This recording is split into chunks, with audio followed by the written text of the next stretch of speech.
You see, Kid Cudi kind of fell off, and he was like rapping. He's a huge influence into Travis Scott himself. It's his Scott becomes from Which starts from Kid Kanye. Cudi because it's Scott Mescudi. Which starts with Kanye because Kanye discovered Kid Cudi. I think this is interesting because we're going to see a total shift of tone, starting course. with the guy in the middle of the couch and getting to Cole. And I love it because I see Cole is listening and like, this is not where I expected this to go. And I can see Josh's gears turning too, so I cannot wait to hear this go down. It's not coming to me. I'll say this now, I am the most I had to talk to Josh, I was like, so, like, this and that. He's like, no. I'm like, all right, I'm sitting this one out until the end, and then I'll throw my 2 cents in. So, you're the same with Kanye? Yeah, probably. He's probably the most influential artist, arguably, of all time. That pre-Ye or still currently? I would say pre-Ye. I don't think he's influencing the culture as much as he used to be, but in terms of where music is at right now, there is none of that without Kanye, in my opinion. Josh, here comes the shift. The total shift. Yeah, I mean, I can understand, like, pre-Ye. Like, he was big in, like, the mid-2010s, early 2000s. But he did more, like, R&B stuff then, I would say. It was like an R&B pop. For himself, yeah, but for other artists, you have to understand, Kanye's a producer too. Yeah. He was producing for Jay-Z, Jamie Foxx, like, other big artists, and people didn't even know his name. Yeah. Yeah, I see that, but then the shift down the lines where a lot of them got that start or that influence from, hands down, comes from, like, NWA, Dre, Beats, Cube, lyrics, all that stuff, hands down, stems from them making that stand and just pushing forth what they believed in to what they were trying to actually make mainstream, but also show the world that, you know, they'll stand up and fight for what they believe in. And it kind of died down after, like he said, like what would be considered kind of that golden era, because it did start hitting mainstream, like late 90s, early 2000s, and had like a little stem, and then like the stuff that you guys are in, like that psychedelic rap and stuff. Like, this is their chances to prove that, like, we stand up for what we believe in. So it's kind of like a roller coaster. Basically to help push it another 5 decades. Because it's got to go somewhere. The younger generation has to keep pushing it, because if they were to go back to what, like, Josh is talking about, that older era, it would be so stale now. Mm-hmm. Everyone's looking for something new or a new experience. But so, Josh, you're saying NWA? Yeah, hands down, they're one of the biggest influences in pushing for hip hop and that rap scene. Just lyrically, Ice Cube was undeniably one of the best in that era, hands down. I Nobody agree. can. I love Ice Cube. Nobody can deny that. Oh, I feel like you're going to drift farther down the chain. Cube is definitely one of my favorite West Coast rappers. He's undeniable, for sure. I mean, I'm going to go even further back, and I mean, and this speaks to, like, you know, the fact I've been listening to hip-hop since the 80s, since the mid-80s. The person who's most influential to me and means the most to me is Rakim, because before Rakim, man, you know, guys weren't putting together their raps as fucking tight. No. And he came out, dude, and he just, the stories he would tell, the shit he would say, like, just blew my mind. Eric B. and Rakim were so fucking tight when they came out, man. And I know for me, like, he's just one of those artists that, like, I go back to again and again and again. And, like, I can listen to shit. I can listen to the, like, one of my favorite rhymes ever is The Ghetto. And I can listen to that rhyme today, and I'm just like, this is better than half the shit I've ever heard. A lot now. of that sound is Like, really timeless, for sure. What's that? A lot of that, like, Yeah. 80s, like, hip-hop sound is really timeless. Yeah, they did that when they did Follow the Leader album and Let the Rhythm Hit 'Em. Like, man, they were just so tight, and they were just putting it down, man. And I'll kind of branch this into like me, and then I'll bring up the one thing that stands out for me. I noticed, so like I'm a huge horror movie fan, and like one of the movies that stands out for me from 80s, early 90s was always Candyman. One of the big influences that scene is like going through all the different hoods, and you would just hear like no matter what hood they were in filming, there was always a different music in the background, a different style of hip hop that was playing, and it really. So, I do think, like, from what I listen to, I've noticed from super early to, like, around where Josh is saying, like, it almost seemed lyrically things got tighter. But it's interesting to think, you were talking about generic beats. Like, hip-hop was almost always based off of one on the floor, one on the snare, three in the hats. Boom bop. Yep. That's what his name is, the boom bop beat. So, which Cole blew my mind with this. The original stemming, something I used to really be into early in drumming, reggae. Like that influence on hip hop. Oh, yeah. If someone were to bring that influence back into the modern stuff, I feel like it would take off. the most sampled track of all time is Funky Drummer by James Brown. Oh, And yeah. it's that beat yeah. here and everything that. Yeah.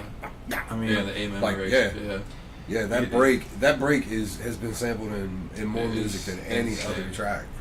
I And mean, it still works. Like, that's the most timeless Yeah. set of notes that you could just put into a song and it'll just work. Yeah. So I don't know. So Kevin, so does this mean that as a horror guy, as a huge horror fan that we know you are, does this mean that the most influential hip hop band to you as the Ghetto Boys? No. So Because bearing in mind that Bushwick Bill did his entire Child's Play series. You're right, but no. Here's the thing. So like when I started watching horror movies, I heard hip hop in the background of a lot of movies that had a lot of black culture. And I was like, wow, like it's super like the beats. Like for me, it was immediately the beat. So one of my favorite movies of all time, and nothing will ever top it, has always been The Blues Brothers. I can throw that on and watch it time and time again. I love the music; it's super catchy. So music in movies really drives me to stay attached. So like I heard those beats, and then I started digging, and the first thing I found was Body Count. Body Count was like my introductory, which kind of worked for me because I was really in the rock and metal at that time. To find Body Count, I was like, oh shit, someone does this with metal music. And that was kind of like my introductory, and then I found the Beastie Boys, which was essentially just thrashy hip-hop. Anthrax did the thrashy hip-hop thing for a while. So, like, that was my introductory. Like, you guys have this way more covered than I do. Like, that's it for me. Body Count, Beastie Boys, and then if you were to talk, like, name something off the top of my head, the first thing I would name to you, Eminem. I know Eminem. I know of NWA. I know of Snoop Dogg, which... who doesn't? Like, that's the thing. Like, when I was talking to Josh about this earlier, and I think I found it too late. I was already too far down certain rabbit holes that, like, I found it and was interested, but by then, like, all the things I was listening to, like, they were dead, moved on, not doing it anymore, became producers. Like, when I found it, so I said this to Josh earlier, and it's gross to say, when I found it, one of the biggest things that came out of it, that name that sticks out, when I, like, fully found, like, I transitioned from Body Count and Beastie Boys and that type of stuff, was, like, Wu-Tang Clan and stuff like that. That was, and by then, like, it seemed like it was almost too late. That was kind of, like, the era where pop really, like, kind of What year stole were it. you guys all born? 98. 01. 95. 1991. Okay. So I asked that question because I just want to point out to you guys, like I was like 20 in the 90s, You guys cannot fucking believe how huge the takeover of Wu-Tang Clan was from like 93 to like 98. Like, it was insane. Like, there was a new album every 6 fucking months, and we were losing our minds. I remember like hearing stories like when they took over. It was crazy. It was a storm. Like, and another name I really remember, Big E. I remember Big E, and I only fucking found out about Big E from Rob Dyrdek when he had his show. But I heard about Big E, and I think so. What really like kind of gravitated towards me lyrically when I was writing music and writing lyric was I really like listening to the songs that you can tell came from the heart and from a struggle. Like, that type of stuff really drew me in because it seemed like those particular artists, like NWA, like Ice Cube, and even Ice-T, they were there to tell a story to prove a point, and that's what the song was about. Yeah, the inherent, like, poetic... Sorry to cut you off. No, you're good. The inherent, like, poetic nature of hip-hop, like, kind of lends itself to that, like, the storytelling. What did we... You related actually, it to... Was it slam poetry? It is... Technically, that is part of how all that did start, was from slam poetry. Yeah. So how they would deliver their poetry changed based on how they wrote it, and whatever they had set out, they would change their tone and how they delivered their poem, and in turns, a bunch of new things just were born. That's how a lot of people... Because slam poetry is actually huge in New York. It is huge. So you think about the people that wrote stuff like that. holds slam poetry nights like once a month. A lot of people don't think about something like that, I but haven't been to a it's slam poetry event in a long time. I would like to lot of experience influence. one just to There's a lot see of, what like, it's open like. mic rappers that, like, there's a lot of rappers that come from, like, open mics. Like, that's where they start. Is going to, like, open mics in New York or Chicago or whatever it may be. Good. You don't like it? No. Not bad. Not too bad. It's not bad, but I don't prefer it. So I didn't think about this before we get back into it. Now thinking about your lyrical writing for Holdfast, one of the things that stands out that's almost very hip-hop flowy, sits at the bar, plays his guitar. Like, that whole flow, that whole song, now that I'm thinking about it, I can...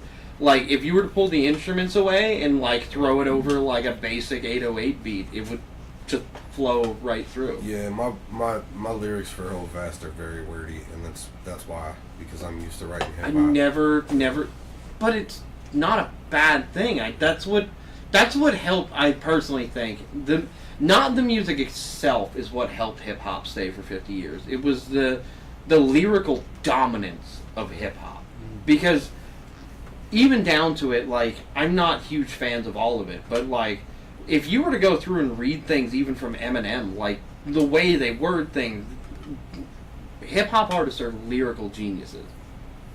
There are some lyrical garbage, though. Like, I mean, There is, absolutely. It comes with a bunch of different spectrums. You know, you have the lyrical geniuses, but you also have sometimes the lyrical geniuses also have their lyrical flops. Yeah. And you're like, this is just awful. Why would you ever say this? I feel like a lot of I feel like currently a lot of lyrical rap is overthought. It's like they're trying Too wordy. Yeah, like they're trying to prove a point that the fact that they can say as many words as fast as possible, when it's like that was never really Yeah, the point. new fast trend is not a thing. Like, it's even happening in metal, where people are just faster and faster and faster, and I'm like, why? No one knows what the fuck you're saying. they will never beat any of the fucking goats when it comes to speed. No. You got people like Twister. You got people like Tech Nine. They literally Tech Nine is so hold. sick, dude. Tech And Nine he always is- says something. That's the thing. A lot of the time, they don't say anything. They're talking really fast. They They're not saying actually What's enunciate the crazy? words. Just to throw my metalness in there, the dude from Artspire holds the world records for most words in Fastest. under a minute. Which is insane. The Artspire. metal singer for a band named Artspire. He does growling, but in his one song, he says over 3,000 words in under a minute. He sings that fucking fast in under almost one insane. breath.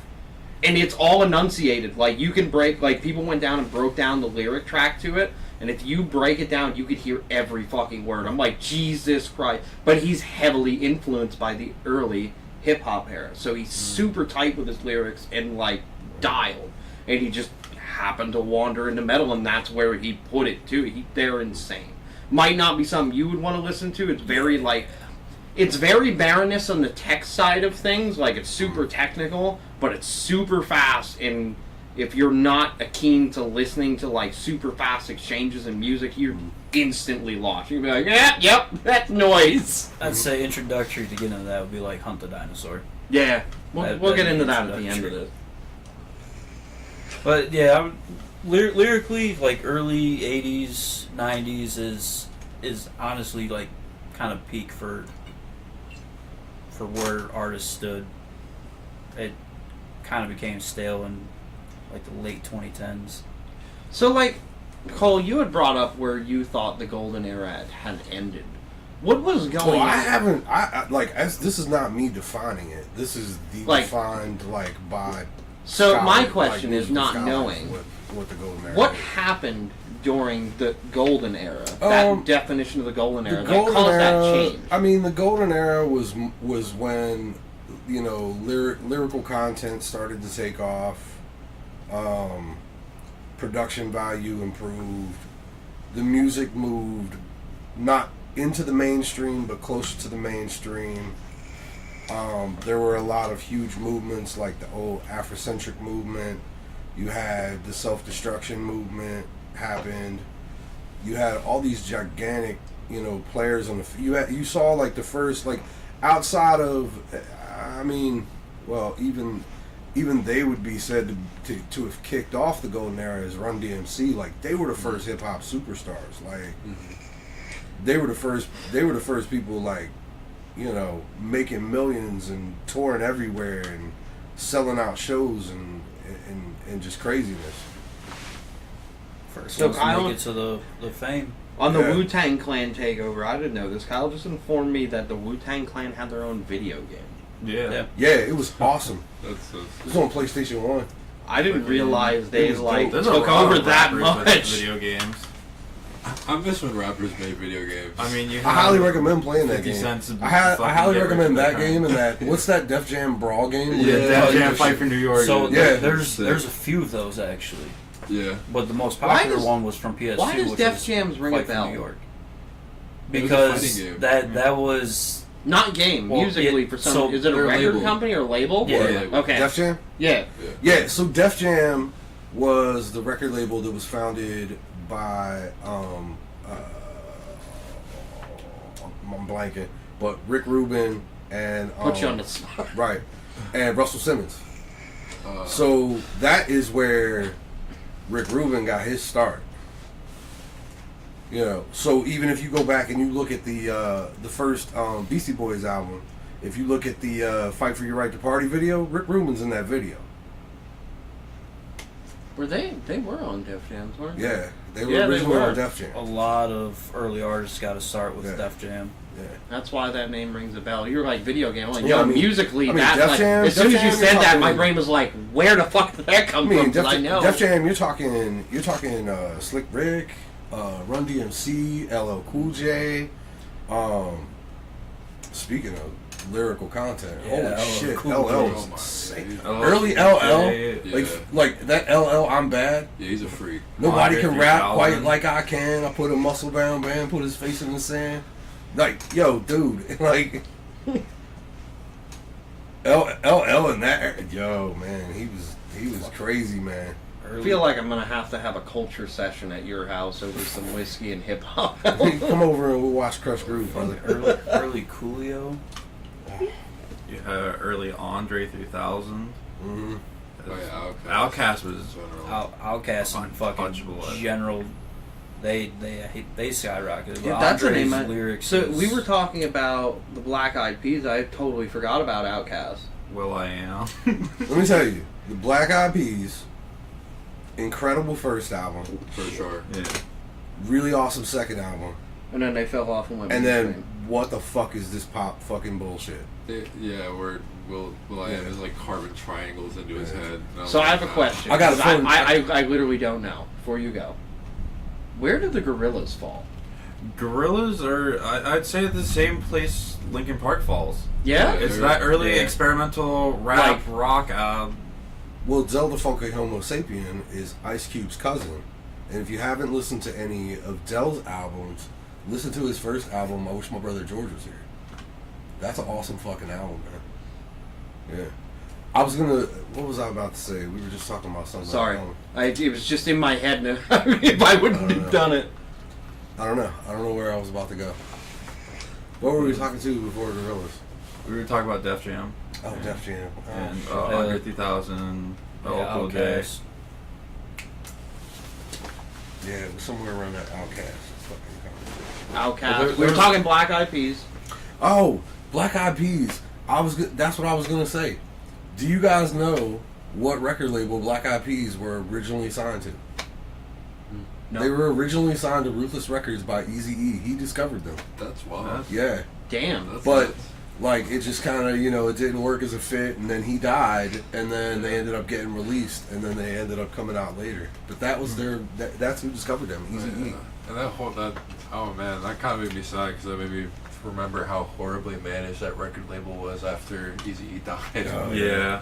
Oh, it was just a grab So for power.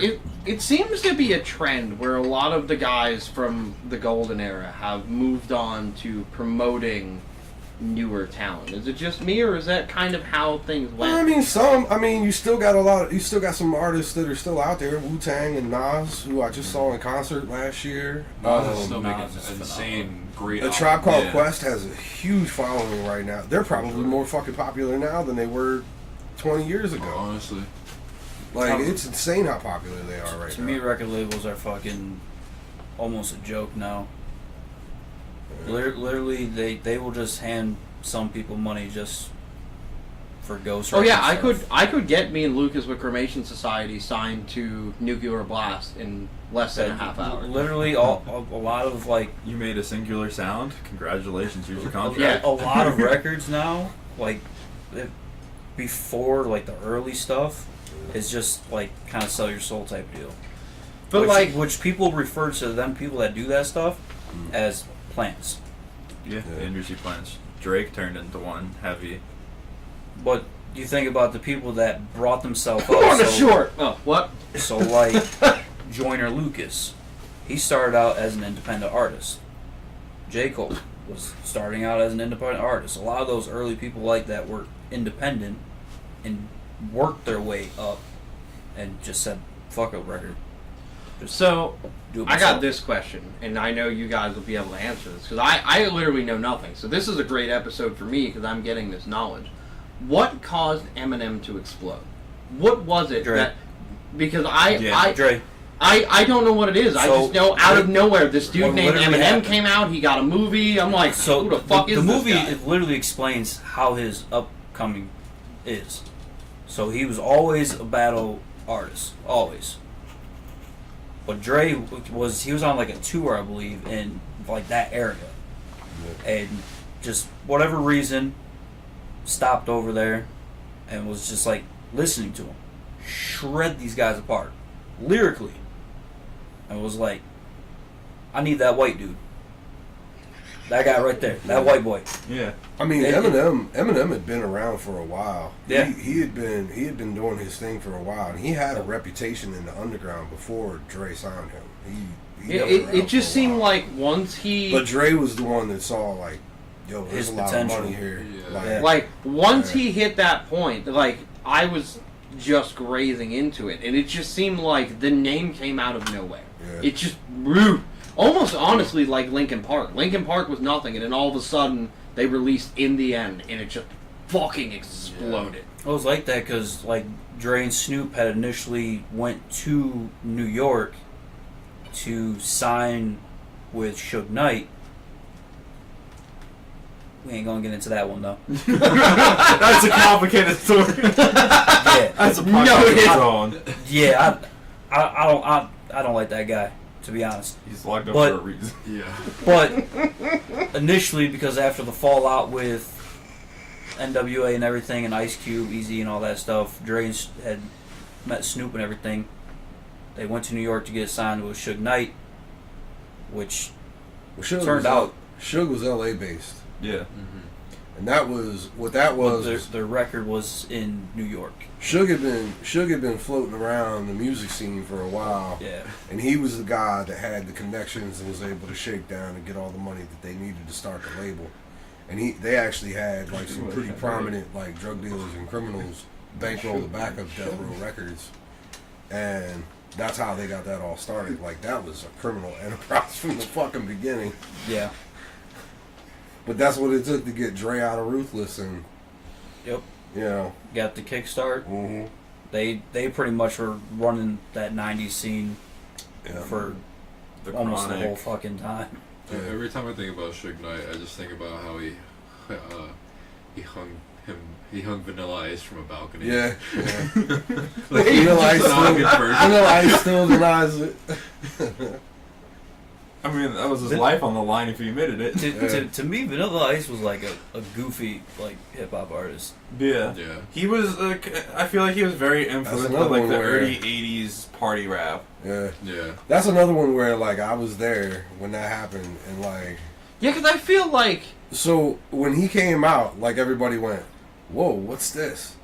And like there was this initial like, "All right," and then there was like 3 months later, everybody was like, "This is fucking whack. Like what the fuck are we thinking?" And you know what? He fell And- off right. fucking hard. It was I went so to fast, I went to too. like a talk session with Chuck D where he was giving a speech, and he was talking about different shit and talking about his life and shit, and like he was like look, he was like, if Vanilla Ice came out and you thought he was whack, if you tell me that Vanilla Ice came out and you thought he was whack, you're a fucking liar. He's like, everybody loved Vanilla Ice when he came out. It was like 3 to 6 months later, everybody was like, yo, what the fuck? Yeah. This man made, We actually like this shit. This man made Yeah. Go Ninja Go. Yeah, it was like, you know, That's a banger. it was like once you started to scratch the surface, you were just like, yo, like, you were like, oh, this is catchy. But then you were kind of like, I started thinking about this. These lyrics are kind of whack. Yeah. Like, It was almost kind of a regression in a way where like everyone else like in hip hop at the time was very much so like Josh, I didn't pour one for you. You wouldn't like this whiskey. I know you're tasting whiskey. This is not down your alley. they were in like a This is what I brought hardcore you. era Yep. almost at that time. It's not bad. You want to taste mine? That bitch smells sour as fuck. Yeah, I actually, it's not bad. I don't mind it. Since the experience at your house, I've kind of opened my mind a little bit to things. I got more things for you to come over and try. Stop opening your mind. It can only. I can only take so much. We did decide that he doesn't like beer.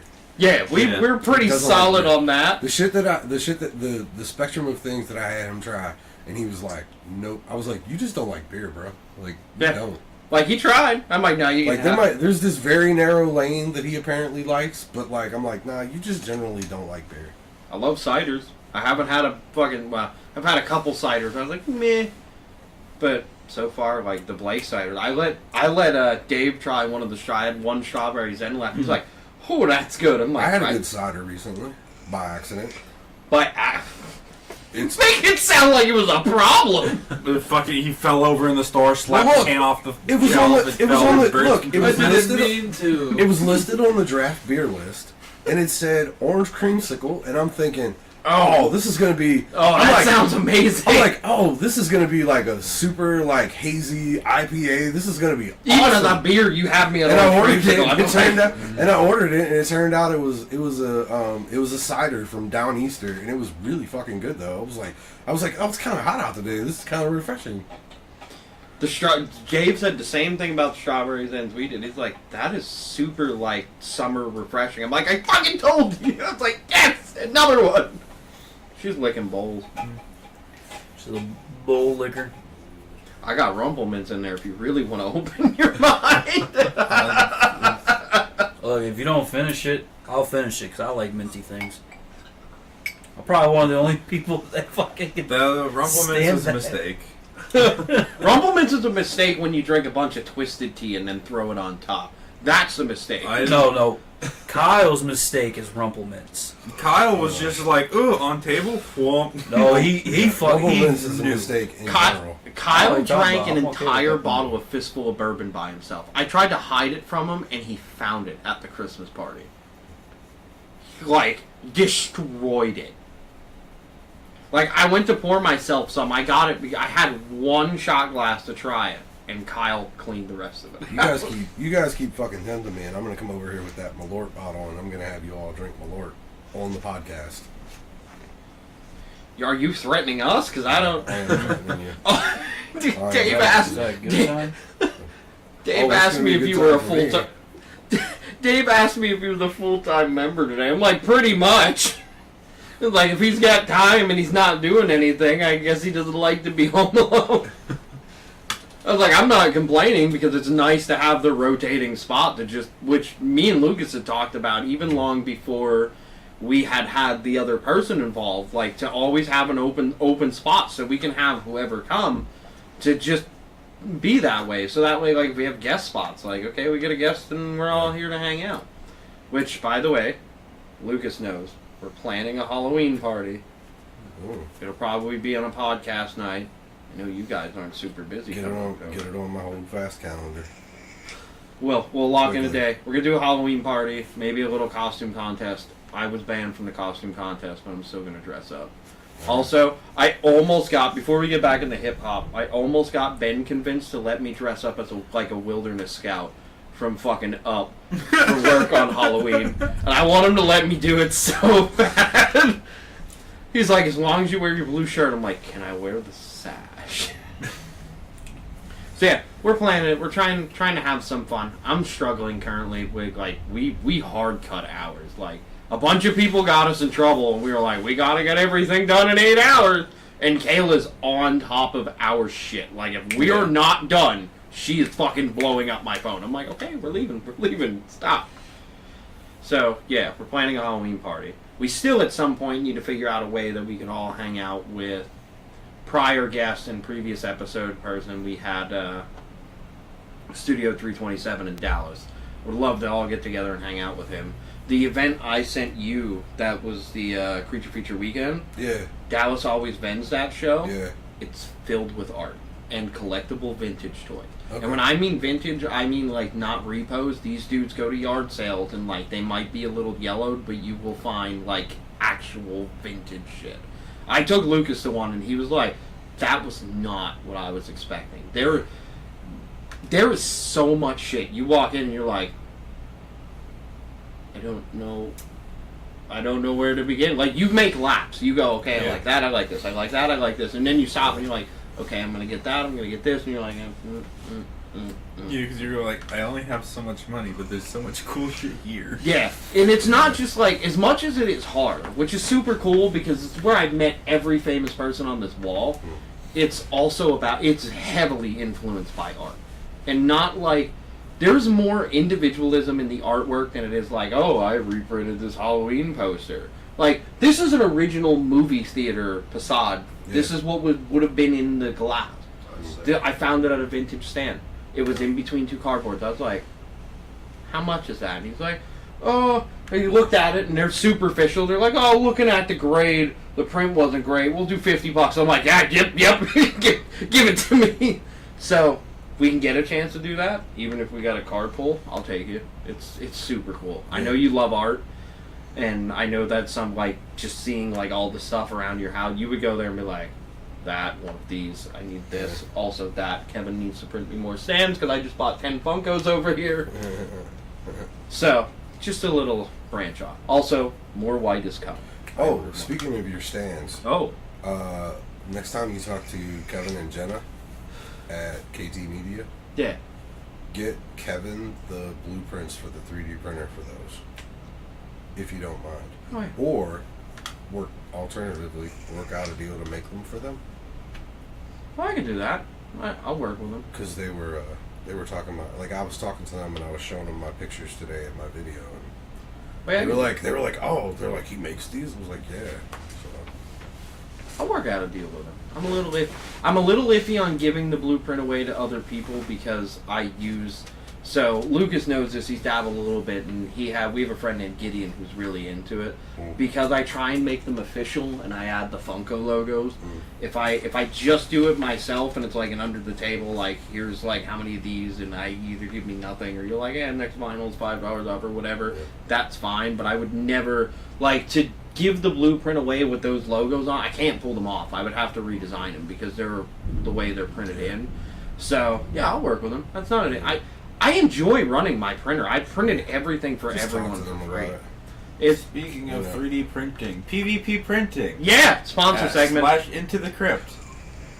Go use that link to support our friend's business. And thank you, W. Yeah, for W sponsoring Energy. this podcast. Thanks, Lucas. You're on point. You're welcome. Yeah, if you want an energy mix to help you focus, W Energy is where it is, and it's half the price of G Fuel. So You think take it can help Bouncy Ball here? No, there's nothing. That would That we would need something not that would turn Bouncy Ball into a moon ball. So I overall, think she is one. you four are heavily, and I know you're super, like, me and you, the fact that we're working together on the experimental metal project we are, is the most bizarre thing ever. Because you guys, and even you didn't really get in, you were into metal, but I drove you way down the motherfucking rabbit hole. Like, Kind of just fell there. yeah, you tug along for the ride, but I'm really good at this, like, if you were to ask anybody in my friends group, like, who introduced you to Volbeat, they'd be like, oh, Kevin. Like, even him, Kevin. Bree, it was me. Kyle, it was me. I found out about him by my brother. We were fucking piss drunk playing Rock Band, drinking Appletinis. And he's like, you gotta listen to this fucking band. And he put them on, and the first song he put it on was the Maybelline song, which they played live. And, like, I was like, holy fuck, these guys are awesome. They're metal, and they're rockabilly. Because there's one thing, and as much as you may not believe it, I love listening to doo-wop and, like, that classic style of rock. There's some days you'll catch me, if you were to, like, fucking walk up to me and I'm waiting for Josh and you're sitting in your car, I'm probably listening to, like, Blue Moon or the Monster Mash or something in that genre. I love it. It's heavily influenced. I wrote a riff that's influenced by that genre of music. So the fact that me and you are even working together is so weird because you are super hip-hop, Yeah. which I love because when it comes to you, once you become an individual and you start writing bass, I know you're going to bring some of that hip-hop influence into it, which for me, I'm very punky and I'm black metal through and through.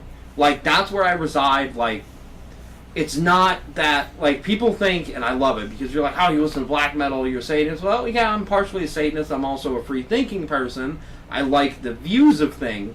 But for me, I've always loved black metal for the same reason you guys have all found a reason to love the upcoming of hip-hop and what it was.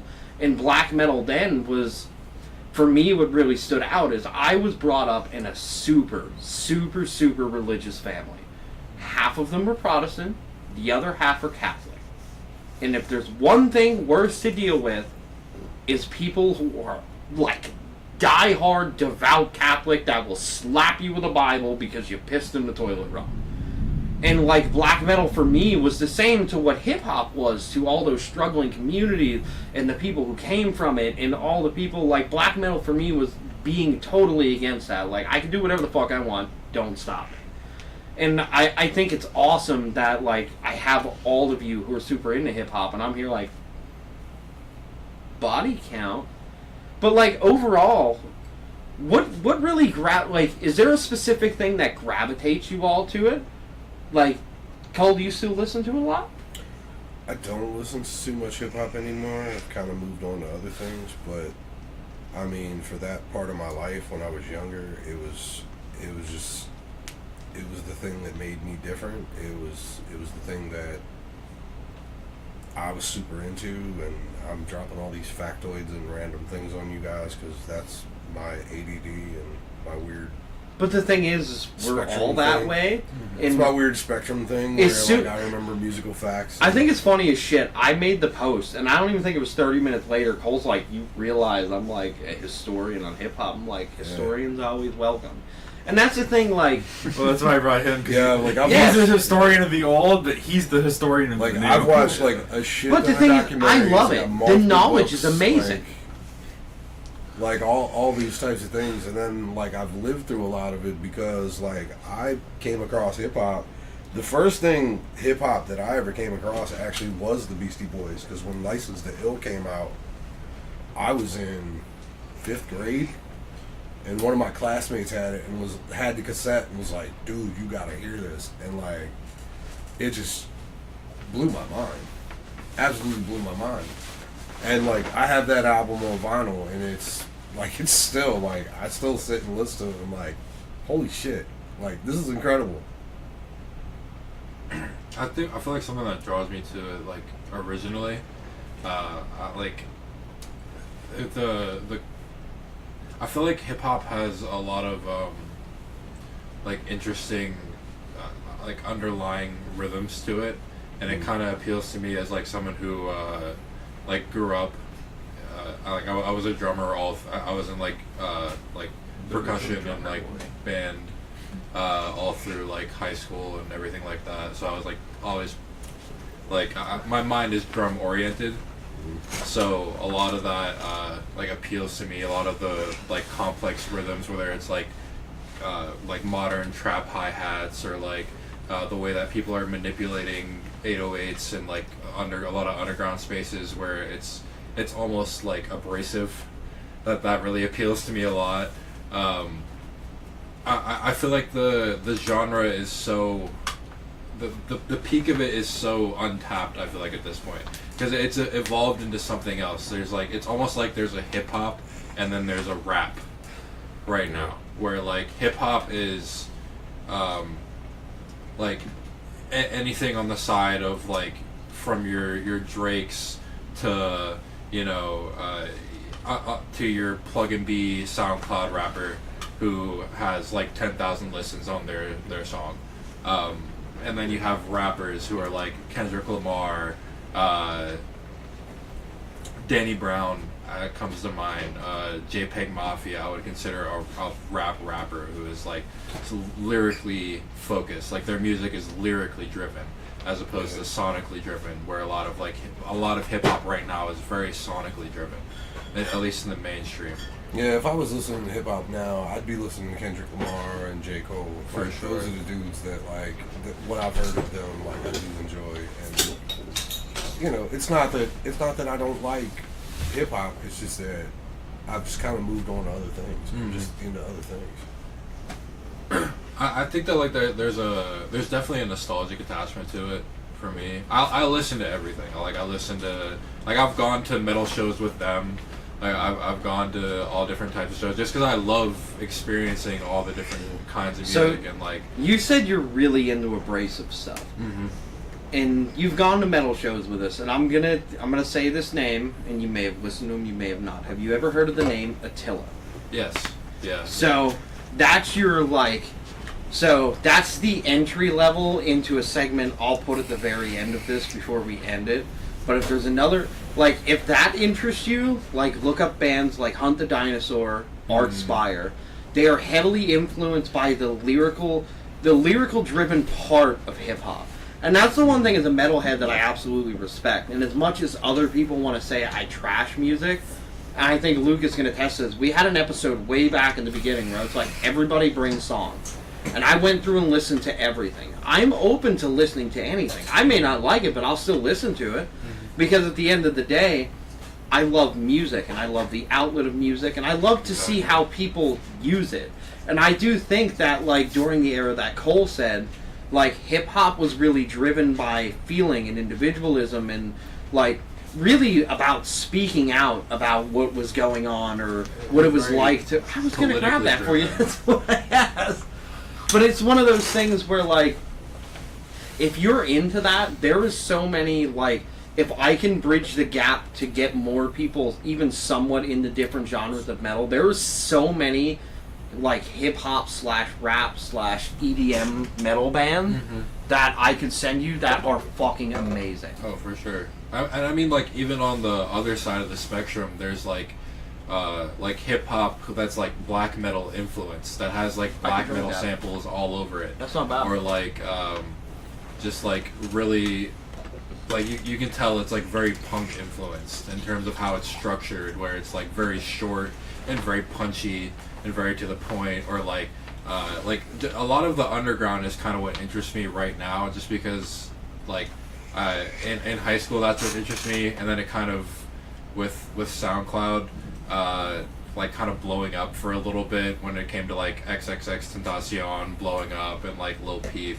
all those kinds of rappers like becoming really mainstream and coming from SoundCloud. It kind of diluted the sound, and then there was like I feel like now we're in a better spot in terms of like the underground. So, and like you say underground, and I think it's great because like having Cole here, who's part of like the underground Celtic punk thing, like that's one of the things that super gravitated. As soon as I seen that show, I think I had texted Lucas, was like, I have a band for you, listen to them. They're totally different than anything I've ever listened to You didn't before. show up for like 2 weeks. Yeah. I immediately became addicted. I was like, it's new, it's different, they're original. And that's the one thing, like, early hip-hop, early punk, even early metal. Everyone, even, like, when you think about the hair metal phase or, like, the Van Halen phase, everyone during that whole era of music was striving to be one thing, and that was different than everything else.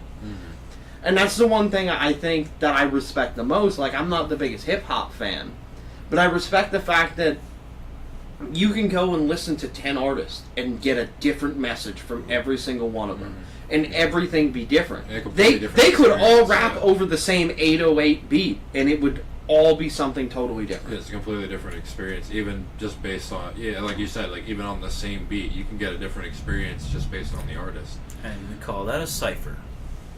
It's just super I cool. love It those. baffles me to think that, like, a genre is so tight that, like, the core of it, really, in reality, like, you guys all said at the beginning of this episode, it's all based off of beat borrowing. And, like, that specific beat carried on for decades before, like, people were like, add a little bit of this, add a little bit of that. But that, like, that musical drive behind it was great. And I appreciated it, but what I appreciate from what I listened to was really, like, lyrically. Hearing what everyone had to say is what opened my mind to everything. I had found different varieties of hip-hop. I had found Body Count, and I'd found the Beastie Boys, and I had found Eminem, and I had found Big E before I had found black metal. And, like, for me, like, hearing all that individuality is what kind of got me addicted to music. It's like, I need to listen to more. I want to hear more of what people are doing out there. And, like, during that era for metal, for me, to kind of contrast, there are 4 big names, and they're known as the Big Four. You have Slayer, you have Metallica, you have Anthrax, and you have Megadeth. And at that time, that was what metal was. And it wasn't until, like you guys say again, like, the underground, the Cannibal Corpses, like, they were really driving to make the genre more than what it was. They were adding more. And it's cool to think, like, hip-hop really is, even at 5, that Metallica has albums that are almost that old. Like, there are metal albums that are... Look at Sabbath. They were around for how long before hip-hop really took a swing? And to me, as much as people don't want to argue it, I would say Sabbath is the icon of doom. Like, Sabbath is to doom metal what those early hip-hop artists are to the modern hip-hop genre. Like, no matter what you say, and like what is influential to everybody, it all started with the first person who took that leap. And it's just super cool to see, like, the contrast between genres and how alike they are. As a hardcore metalhead, for me, it's super cool to be like, wow, they've gone through the same evolution. They're just behind. Metal has so many decades ahead. Like, metal is to the point now where, honestly, metal has gone back to hip-hop. Metal has been like, what can we do to make it different? We've done all of this. We're down... This may baffle you, but we're down to the lowest tuning on guitars on an 8-string being A. Your first string, your lowest string is A. That is mud. It is heavy. We're back to core, baby. Like, you think about it this way, Cole. The average bass guitar in metal right now has 7 strings. Bass guitar has 7 strings. And it's tuned in drop D tuning. So that means your bottom 4 are drop D. Your other 2 are 7 times lower in retrospect. Lucas plays a 5. And just that 5th string is so much lower and a step down, even in standard. It's baffling. Yeah, it's E standard. The top string is B. Jeez. Like, it's for like the evolution, and like hip hop is young, and though the golden era may have passed us. But I mean, it's not that young. I mean, it's the same age as punk music. They both evolved around the same time, and I just think that what you're confusing with young is the acceptance into pop music and the attitude that, from a capitalist point of view, that hey, we can make money off these guys. Like, we can make money out of this. That idea took a lot longer than it did for punk music. Yeah, I would say you're right. Now that you say that, yeah. Even like the idea of pop punk, like being a thing, kind of came before hip hop being the biggest genre. And now that you say that, thinking about it, like I was heavily listening to, I much as I wasn't a fan of like Misfits, like I was listening to like the in crowd Misfits and Rancid. And if you think about the message of what punk was and what hip hop was, it was the same message, just over 2 different types of music. Oh yeah, absolutely. And I almost feel like hip-hop had a more clear delivery on its message. It knew what it wanted to say. Like, the artist knew what they wanted to say the second they wrote the song. Versus punk rock was very... They took, like, the fuck the system aspect of things. And were like, yep, this is what we're doing. And, like, bands like Anarchy... Even, what the fuck is their name? Their logo, Defiant? They're very much still that style of, like, anarchy punk. Which I would say, like, thinking about hip-hop today, hip-hop has gone away from the... Minus, I don't know if you listen to Body Count. Ice-T is very much still on that, like, he's very, like, to the point with how things are. Like, their last album had things revolving around, like, the Black Lives Matter movement, and, like, it was all very modern, but it was still pitched in the fashion of early hip-hop. It was straight and to the point, it was delivered, and it had a message in every song past it. It was one of the best albums I think I've listened to by them, and I think it mainly because of the modern era. And there's one of the things he says, and he kind of like shades it, and he's like, you think it's because we're black, it's only because we're poor. It doesn't matter whether you're black, white, or yellow, it's you're poor, and that's why this is the problem. And I'm like, you know, and when you watch the news and you scroll through things, it's always this, and that, but the reality of it is, and it has been this way since early hip-hop, the poor will always be shit on. And that was a thing that you listened to the Liquid Metal Takeover with me, that Ice-T said he wanted to push through, that the agenda hasn't changed. The agenda is still the same agenda as it was back in the early 80s when hip-hop was at its spawn. It's just the commercialism ruined the message. Yeah. Well, it feels like there is no politically charged message in mainstream hip-hop because it's unattractive. It's almost like if you put a politically charged like song on a hip hop album that's supposed to be mainstream, you're done. Like you're like the board of executives that run your label is like, yeah, get that shit off of here. You can release that on an EP some fucking where. You're not putting it on your main album. See, they tried that in the early 2000s with one of the fucking greatest lyricists of all time, and that record label literally got shit on because he released it anyways. Yeah, so like that's artists you take. The thing is though, is like artists truly have the power, but how many of them actually want to take that step? Because it's really you're driven off of your following. People aren't following the record label just because of that. They're following you as an individual. Unless all of their favorite artists are on that record label. Yeah. But they're following that specific artist, so really, they could just say, well, fuck you, I'm just going to do it anyways and put it out. Well, and like, how many of us could raise our hands in this room and be like, I specifically follow a record label? I can't. I did. Like, I've had Could you? moments where is it the one you independent. sent me? You know, but where you currently are in music, I understand it.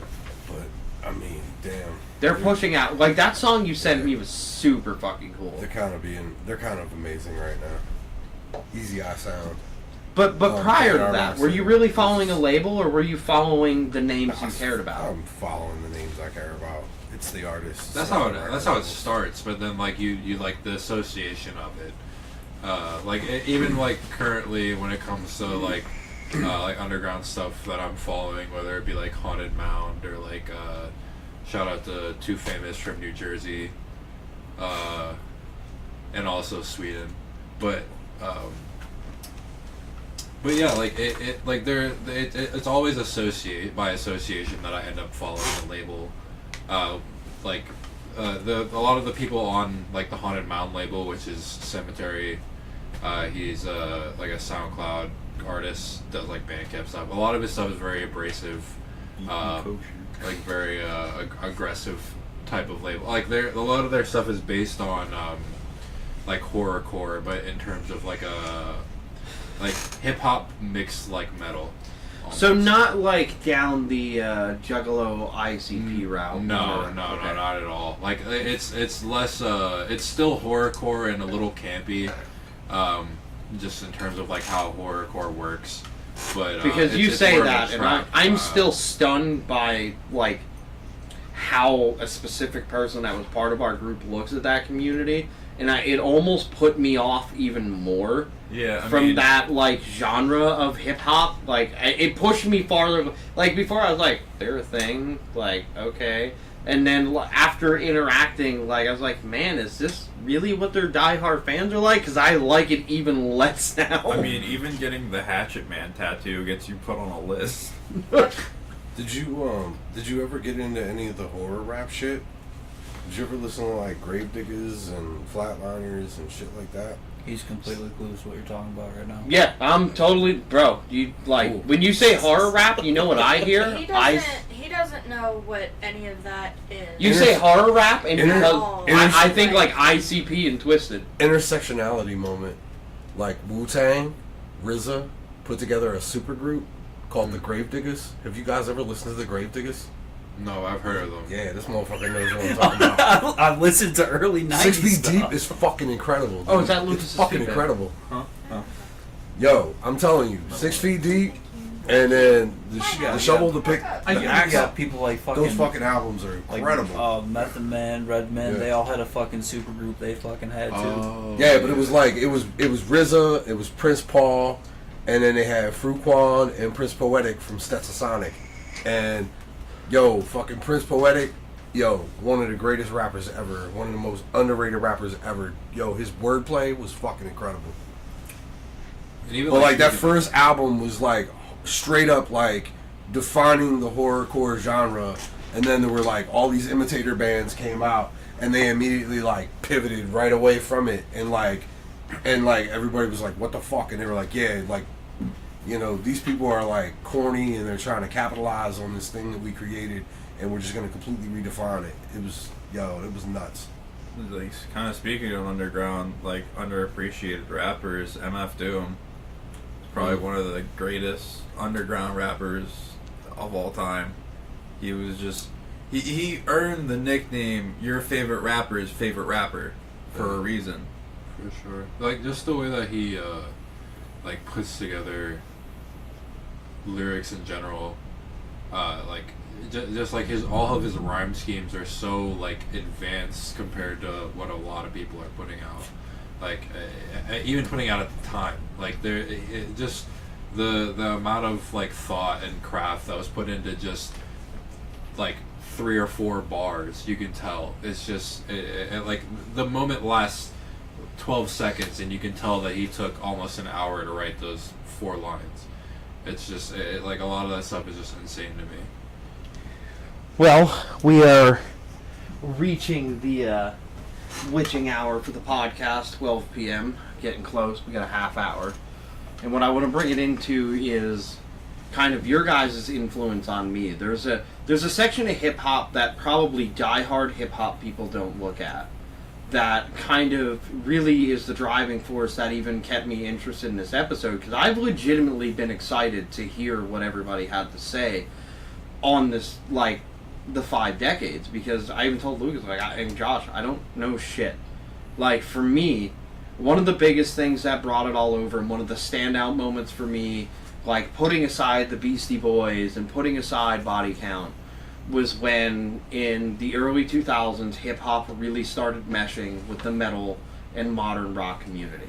So, like, the biggest standout for me was when Linkin Park linked up with Jay-Z.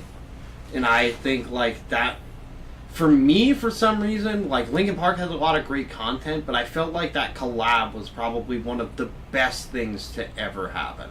That collab stopped Jay-Z from retiring. Yep. Which is insane to think.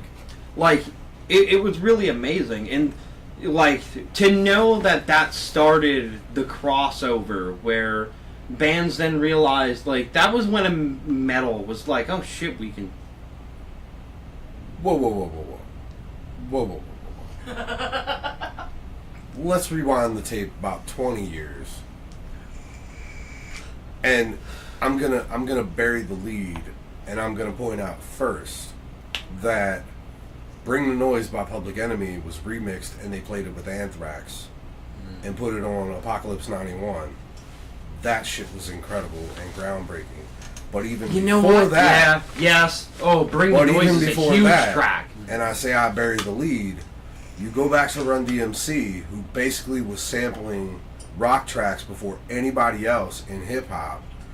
They single-handedly rescued Aerosmith from obscurity. Yeah. Because Yeah. Aerosmith was like a C-level rock band from the 70s. Yeah. And when they redid Walk This Way, that launched the second half and the most successful half of Aerosmith's career. You see, now you tickled my brain, and that's stuff like, if you don't jog the memory, I don't remember it. But yeah, like Bring the Noise, that was on like every video game. It was everywhere, and it was so good. But It like, was massive. but like when it that like crossover almost died off. Yeah, almost it was until like that one-off things. Yeah, and then like Linkin Park was like, "Hey Jay-Z, you want to link up and do 6 tracks?" And it was like that. And then it kind of spawned. So Attila is super young, like they were young then, and that was kind of what caused. So the Fonz was a rap battler, but he was very much into the early era of metal then, which would be like Black Veil Brides, Avenged Sevenfold, and stuff like that. Which he kind of brought that style into that hip-hop style, which is where, and if you think about it, you listen to Attila, if you think about how I explained it there and you listen to him, you're like, ah, fuck, yeah, that makes sense. And then, like, but that big standout moment for me, like, even, like, beyond Bring the Noise, like, after things got quiet, Linkin Park did that matchup, and then it was almost like, to me in the metal community, hip-hop got heavier. You had bands like Cypress Hill, who were almost strictly metal, who their singers were like, well, I fucking love hip-hop, but I love my metal band, and we're like, okay, I'm gonna do hip-hop over metal music. And that, like, spiraled this, like, to where we are now in hip-hop metal. The hip-hop metal has its own Are we sub... deliberately ignoring Rage Against the Machine? Yes, Are you because I'm kidding not me? a Tom Morello fan. But they are... No, Well, you're come right. on, man. You cannot trip on like Zach De La Roca, man. Like, No, you're right. Though they are Yeah. super influential on the hip. Thinking about it that way, if I were to take away the aspect of Rage Against the Machine, and I were to look at them at a hip hop punk standpoint, you're absolutely right. Yeah. They are 100% influential on the genre carrying through that way because of the way they did things. Think Yeah. about how nu metal writes all their stuff. Yeah, really. You think early nu metal was heavily influenced? yeah, all that new metal was Yeah. heavily influenced by 1999 is hip-hop. like super. You think hip-hop, about all over. Draymond from Disturbed. His lyrics almost Yeah. flow in a hip hop manner. Yeah. God damn. Yeah, Fucking, for sure. well, let's say you think about Korn, Yeah. all of early Korn stuff. Limp Oh, Bizkit. Literally, Limp Bizkit Yeah. especially. Yeah, Oh, Limp yeah. Bizkit. Which, by the way, check out our previous guest cover of Dragusi. They did a cover of Limp Bizkit's Nookie in their own manner. And if you live in Canada, Lauren, head on over and check out their first ever live show. It's a 7-hour drive, and they were our first guest. And I was contemplating. I'm like, fuck, I need passports. I need to do. I'm like, I can't do it. No, actually, an enhanced driver's license will also get you across. But yeah. So like, I didn't even think about like Limp Bizkit. And you talk about that era of new metal, Limp Bizkit, Head PE, we were just talking about, was also part of that like movement that died off very quick. And then a lot of bands that were on that flowy way, kind of, they took one of two paths. They introduced themselves that way and either went hard metal or Nickelback.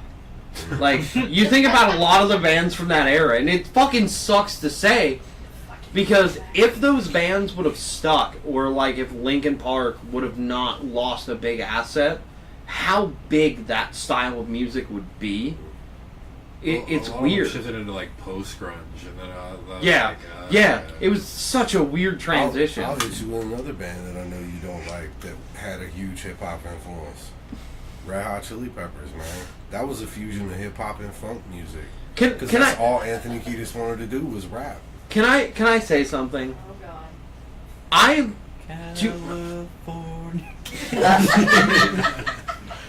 I do wish they would stop singing about California. So we get it. At least- we get it. You're the at best least state. We get it. two on every album. musically, the Red Hot Chili Peppers are a force to be reckoned with. They're very, very technical with what they do. For some reason, I get lost as soon as he starts singing. Like, if they were an instrumental band, I would be like a whole ass dick rider. But I am just not into him singing. His lyrics are great and the way he flows is great, but him singing, I'm like, Hey, And it started, Californication ruined it for me. Antoine the Swan sent me a telegram. Can you hear it? Do you want me to turn it up? That, like, I'm compared to everybody, like even Dave, compared to contrast of I'm super metal, and to be like, well, yeah, I like them, but I don't like the singing. Same with, we didn't get into this last time, Black Keys. Love them musically, not a fan of the singing. Tool, love them musically, he could not sing. Even Nine Inch Nails. He whines. They have no right to be as big as they are. Musically fantastic, lyrically and him singing, awful. Avenged Sevenfold's new album, No. which by the way has experimental hip hop stuff on it. I'm Lucas, enjoying this rant. I really am. I didn't listen to it. I refuse to. It doesn't exist. so Avenged Sevenfold did this thing where they're like, well, everyone's doing this new and we're being like this and we're gonna be super experimental. No. So they took what the Avenged Sevenfold method was. He decided to just fucking give up on singing altogether and being any type of lyricist. And just all the songs are like Nickelback. They repeat the same 7 lines for 7 minutes with 13 different intermental changes in a time signature that starts at 1/4, goes to 1/8, then jumps to 64ths, and then they're like, 1/2. Nah. Can't fucking do it. And even Avatar, which is huge commercially in metal right now, not a fan of their vocals and lyrics. So, I can listen to music through and through, I would sooner get behind Avatar, and I like Avatar. I'm not a dick rider, but I like Avatar. Over Avenged Sevenfold. I could never get used to his whiny fucking vocals. Ever. never got into it. Emo phase, none of it. I could not do it. But the thing, I don't see that, looking at your era, what you guys like in hip-hop. The only thing I see to be the Avenged Sevenfold of hip-hop are mumble rappers. The whole ass trash ones that make no sense. And you're like, how the fuck did you even get popular? Panda. Designer was. I remember when that mistake. shit fucking hit the radio. He was just way too high all the time. He got up off a big. That's no future fucking quote. excuse because Yeah. Snoop Dogg has produced some of the fucking best music. He was on way harder drugs than Snoop was. That's what you might think. I enjoy Snoop's done Snoop's some like shit. funk flow to his music. That weird? I've always found Snoop to be kind of like funky in a way with his Yeah. hip hop. Just the way Well, he talks that's is very like literally how it's it very is. like there's like a sleek aspect to it. It's like everything But flows it's very part of naturally. being the Long Beach. A lot sure, of Long Beach artists are like You guys that. are like, yeah, Long Beach, West Coast, East Coast, fucking Jersey. I'm like, okay, what the fuck does that mean to me? I don't know. Well, like when you break them up into like where Yeah, they're from, because you've got it's a different influence. You So got like New Long York Beach sounds. is different than New York, but then when you break up New York, you have Bronx, which is different than Queens. Detroit is completely different than Chicago. Detroit rap right now is. Apparently, Kyle listened to the whole new A7X album, and as an A7X fan, it's said it's fucking horrible. If you want to hear a Detroit bar real quick, I robbed a single parent mother for some Infamil.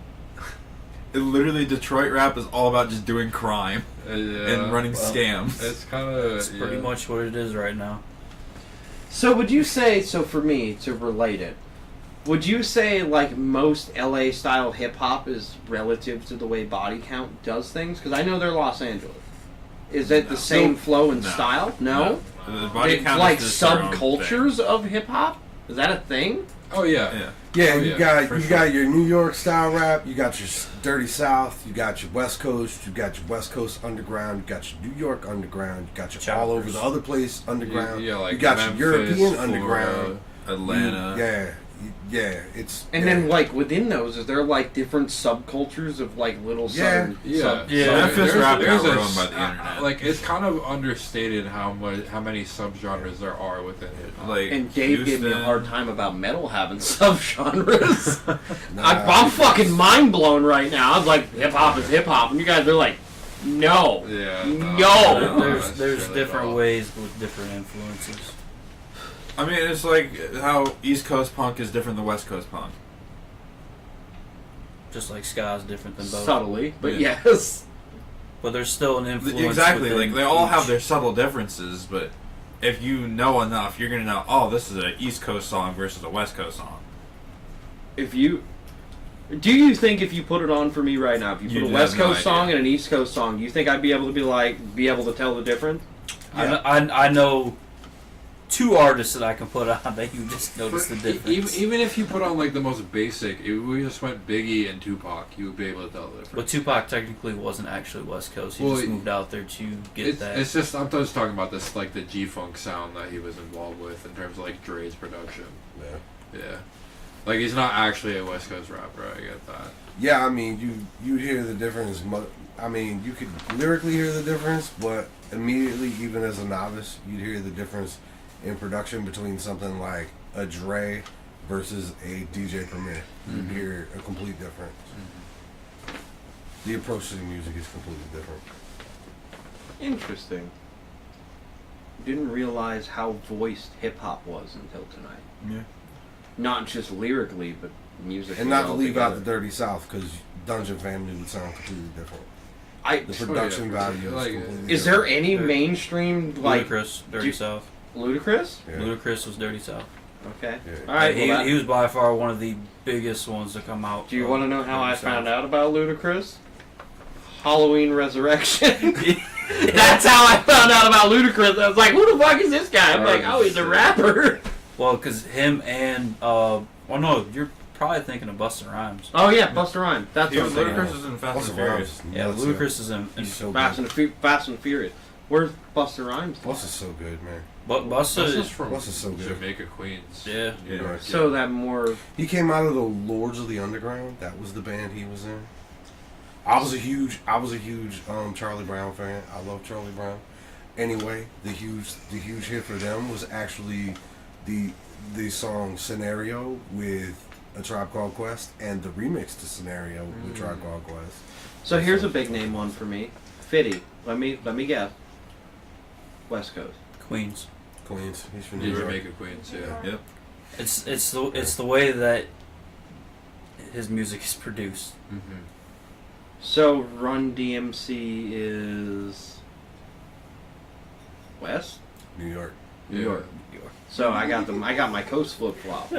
Anything No, that sounds I'm like just, G-Funk. I'm literally watching your face and knowing how bad you're struggling. Yeah, And this is. internally, you're like, motherfucker! But it's a learning lesson is- for me this because I is- didn't know this is like the greatest fucking cast to have for this podcast. But this is something that, like, I'm enjoying watching and spectating. I've been it. excited to have this episode. I've told Lucas and Josh a bunch of times. I'm like, I cannot wait to learn something. Yeah. So think about like 3-6 Mafia. Where do you think that they would lie in? And they were huge. Can you in name a the late- song that I may know? Work that trick. No! That trick. Oh yeah, it's West Coast? a good one. No, it's Oh, from they're- Memphis. They're from Memphis. Yeah. Juicy J is pretty much one of the only ones that are around left with that was with them, Denzel Curry just made a song with Juicy J.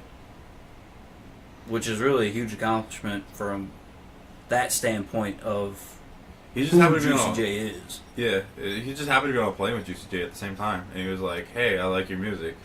A lot of Denzel Curry's like influence comes from Memphis Yeah, for sure. A lot of like Lord Infamous, like all the 3-6 Mafia. 3-6 people like it's understated how huge 3-6 Mafia was in terms of like pushing the underground sound. Like they like had such a different sound than like New York or the West Coast was coming out with.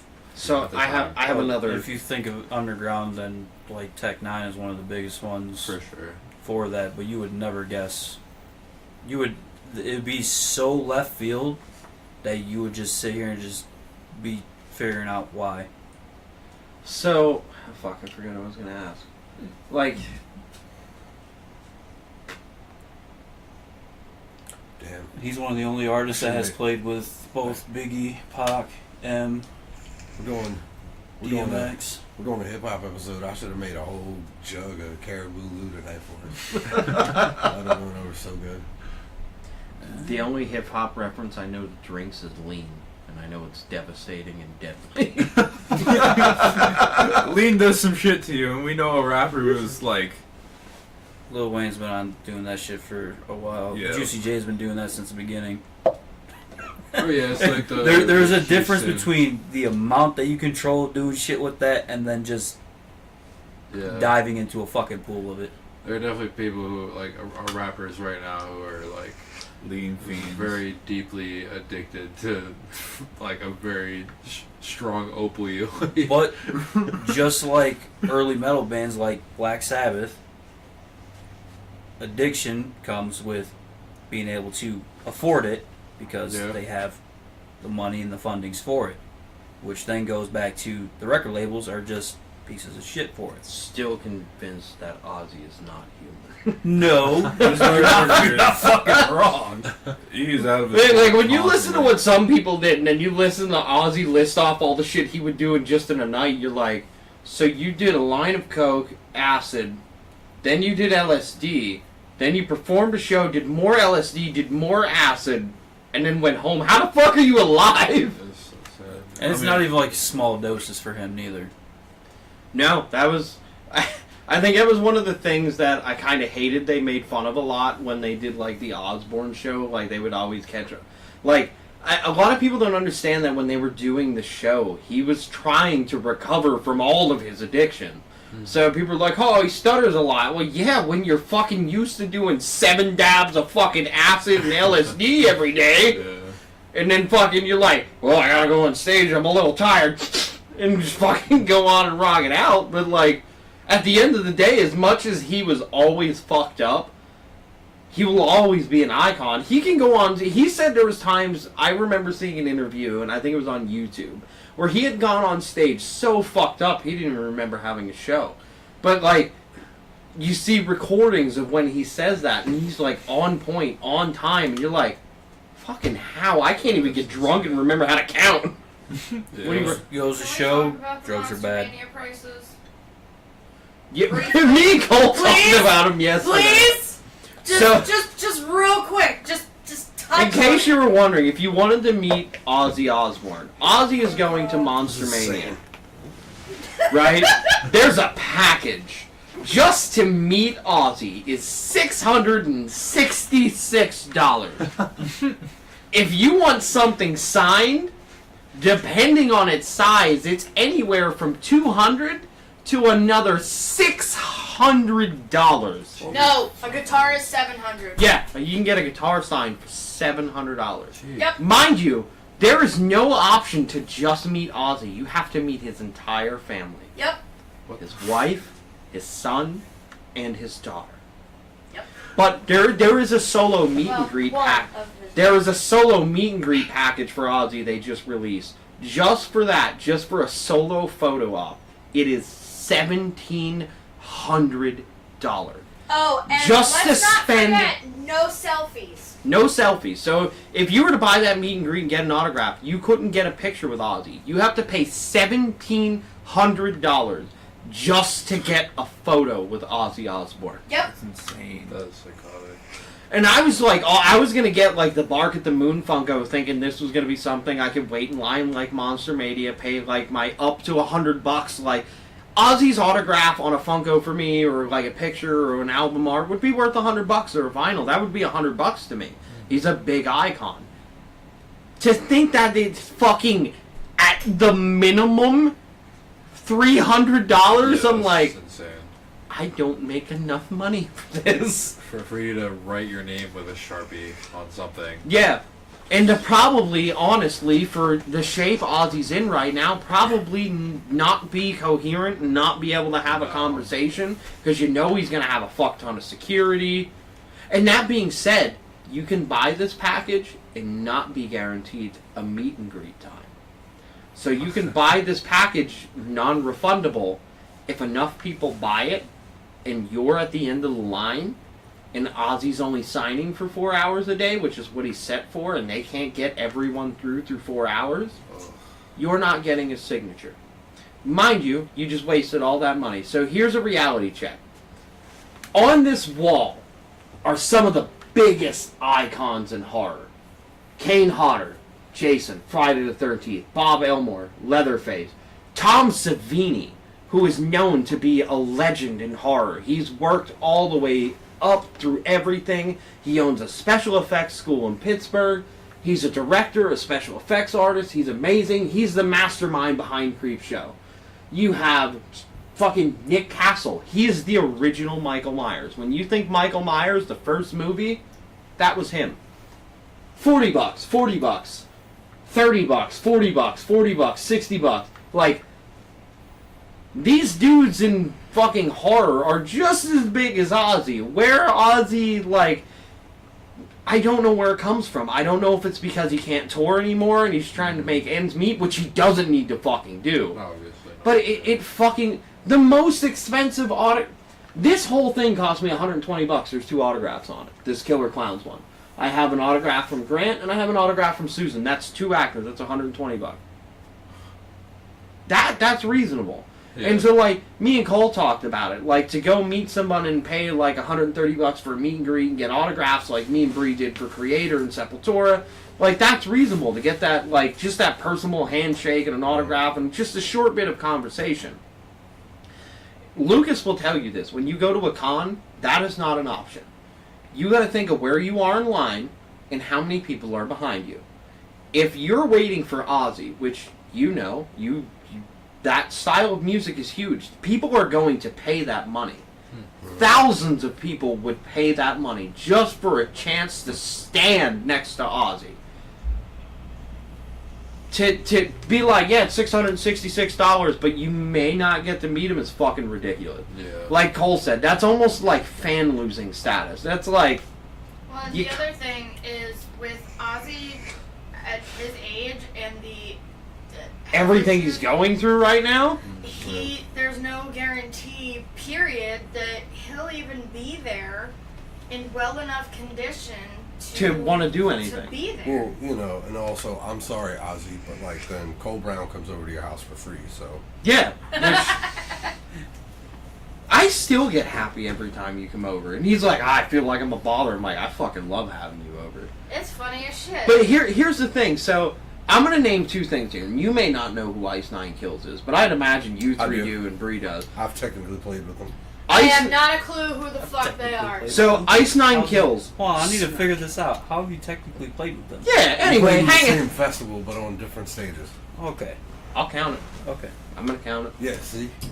Technically. I'll count it. It makes I sense. play. I Well, fucking- that's the same as Suicide Silence. They played with Metallica. Yeah. Because Metallica. They played Which the same baffles festival. me because they played with Metallica and they had to cut people off from seeing the Suicide Silence show because there wasn't enough room inside Vakken. Which, if I ever get a chance, if I ever could, I would go to Vakken. That is like the greatest celebration of metal ever. And it's in honor of Lemmy Kilmister, which is an icon in metal. But like, you think about it, this Spencer has done a few Monster Mania Con. How much do you guys think it would cost to meet Spencer? Which right now, Ice Nine Kills is super trendy. How much do you think it would cost to wait in line? And guaranteed, Spencer has already come out and said, even himself, if there is 1,000 people in line, he will stay in that chair all night, even if people leave him there, to make sure he does his due diligence to be respectful to his fan. How much do you think an autograph costs? Yeah, most would be like 100. I'd say 150 most. 20. $20. $20 to meet Spencer. Yep. Because here's the one thing that I think is kind of lost in the old generation, even with like hip hop artists. Because so weird thing is, so Cherry Hill, Jersey, last year had Eminem as a signing artist.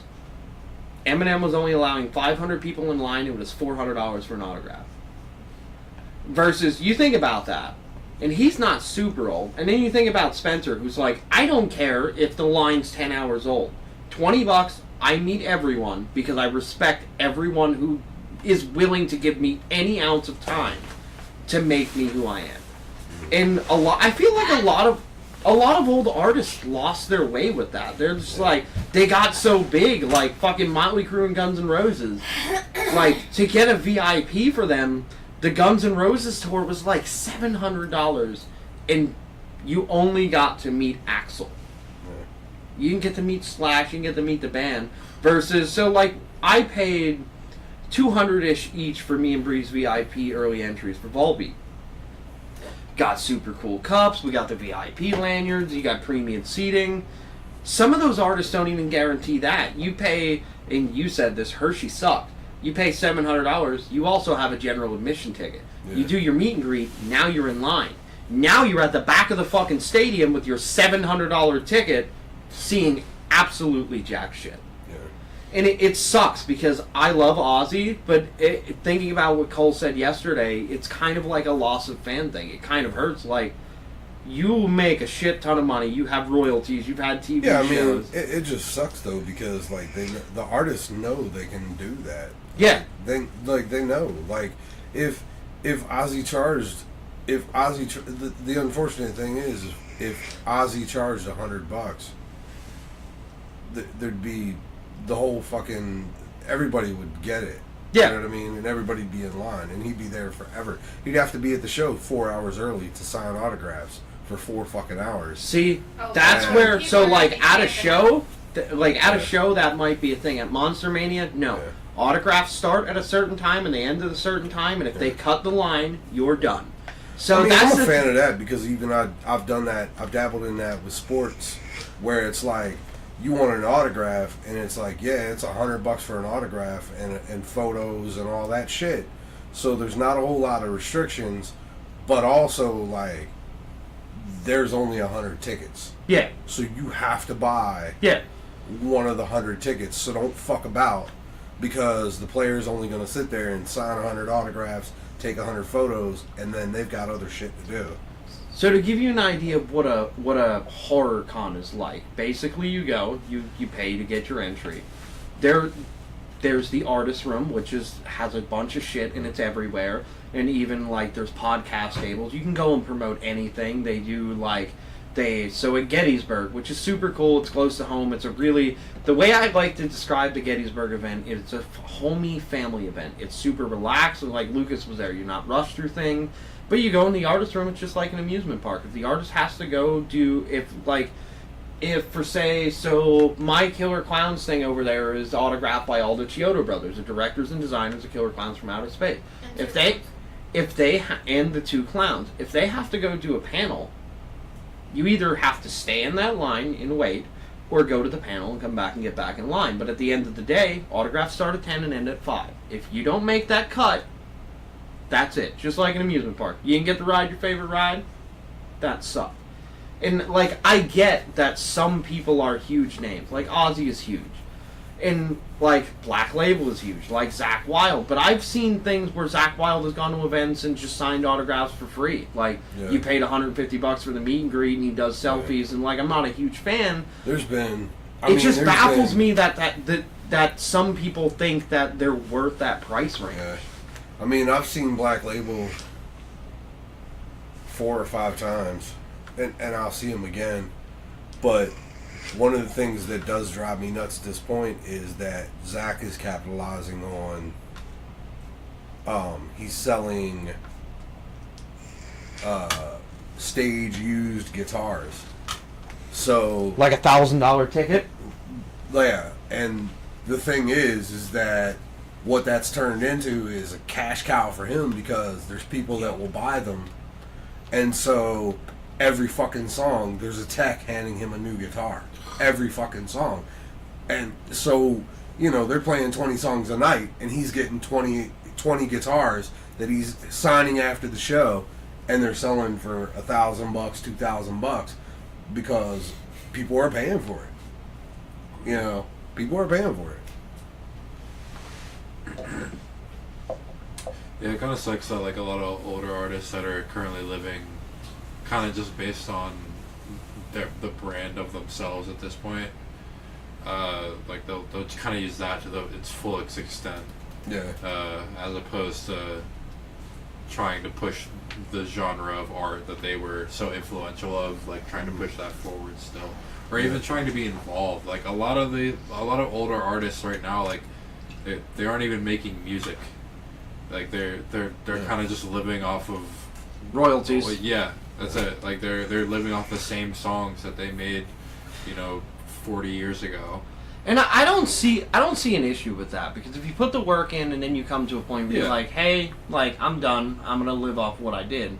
You put the work in, you live off your royalties, you live off your record, and like for instance, like in the world of vinyl, with it being National Vinyl Day, you think about it like, yeah, every now and again, hey, let's repress this, let's make it a fancy color, or like a couple of my Volbeat ones are like the glow in the dark, like limited press stuff. Like, I get that. There does come a point where you're like, I can't do it anymore. It's hard to do it anymore. I just want to. And you think about like hip hop. A lot of those guys didn't have a family, were doing illegal shit to support their family, and then got into hip hop, and all they wanted to do, like they got there, and all they wanted to do was make money, because they never had it. They didn't. Money was all new, and that's one thing I think that stood out with hip hop for me, is a lot of the songs were about the money struggles of their mom and their dad, and like doing the illegal shit they needed to do to make that money, and like they're on this podium, they're like, look, I'm here now, and basically I'm still fucking broke, like I don't got shit.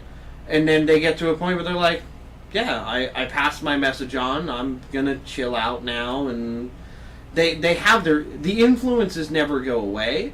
Do I think some of them may have cashed out a little early? Yes. Like, I feel like where Eminem is now, he's kind of like cashed out. Like, his big thing is like dissing people who diss him, and I'm like, just drift off into obscurity and live with your family and do your thing. He could easily do it, yeah. And like protect his legacy, because what he's been releasing recently just sound of grumpy, and it's like we don't want to hear you upset.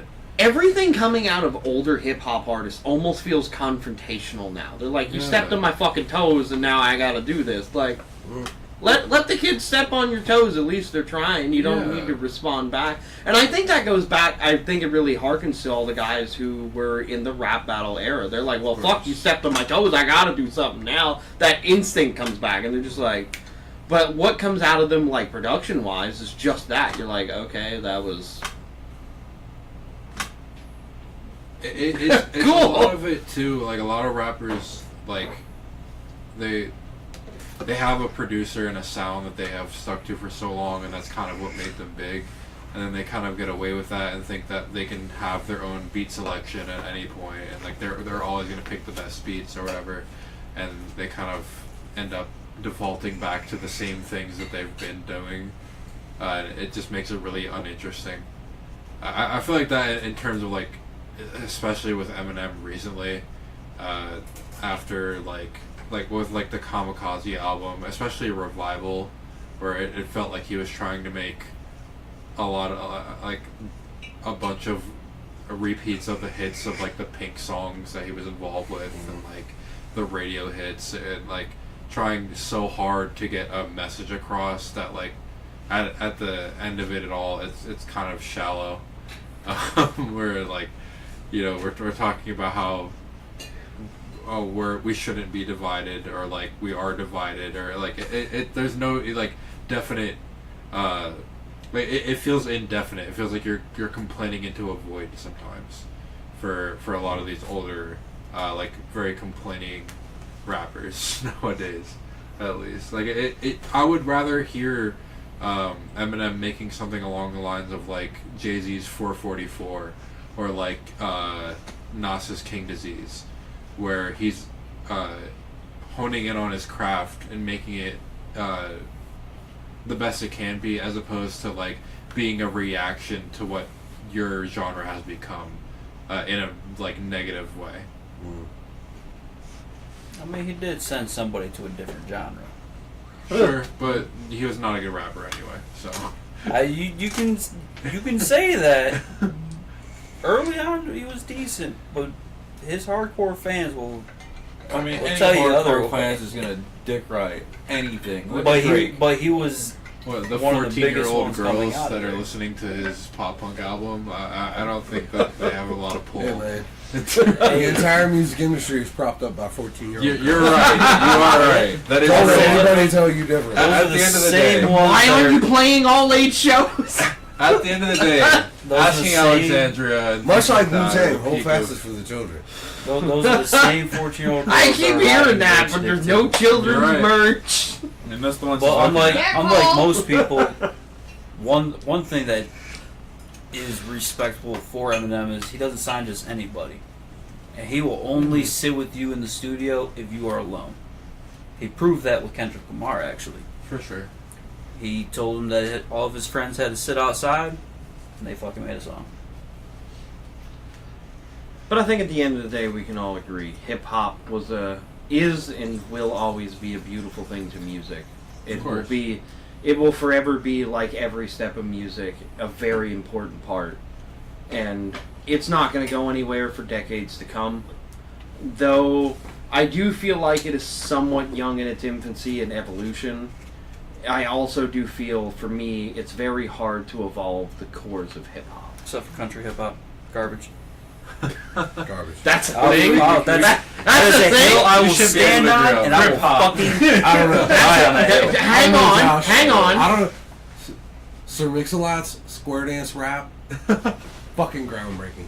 Groundbreaking in 1980. Country hip hop is a thing that I missed. When did that become a This is thing? genre defining, really. There's like trap country now. It's I kind mean, of psychotic. fucking Young Gravy made fucking That Talladega Raceway with fucking. that guy blew up Chief Keef. because of Keef, fucking I TikTok. mean, Chief Keef on the. That's the other thing though. Is you think about like a lot of these new artists that blow up is because of social media outlets like TikTok, or like a lot of new bands that are catching waves again. So like Bad Omens was big, but they weren't huge.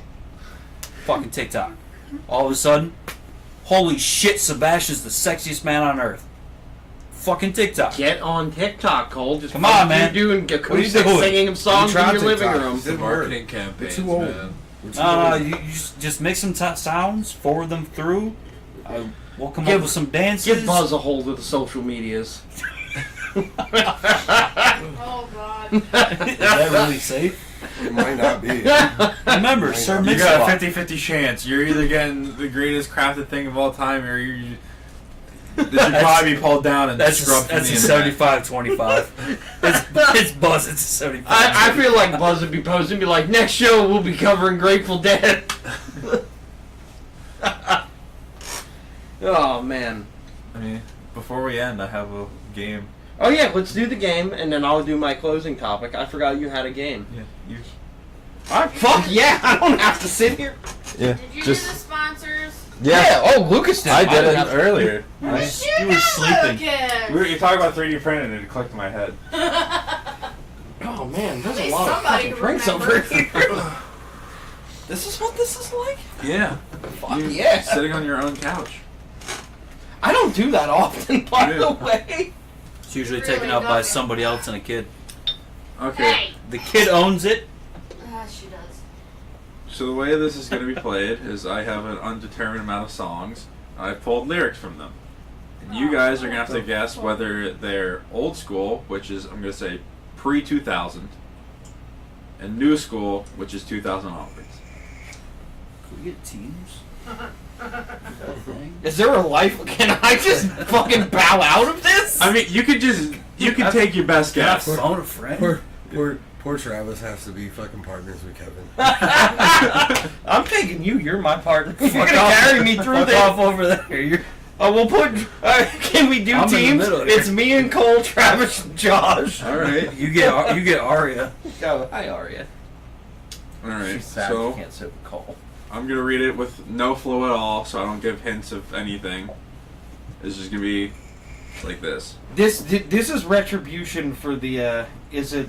Lyrics pulled at random. Yeah. If I. Oh, another horror tie-in for you with hip hop. I just want to say, Sticky Fingers from Onyx, one of the best rappers Onyx fucking ever, in general. and also, like, pretty top-notch blade. Pretty top-notch blade. Yeah. Sticky fingers. was I something need else. to go to Cole's house and be cultured and also watch Transformers. Have you ever watched the Bye. fucking first season? Have you ever watched the Blade the TV show with Sticky Fingers as Nope. Blade? Oh, it's incredible. Oh, I'm downloading that shit tomorrow. You're coming over. All right. Let's do it.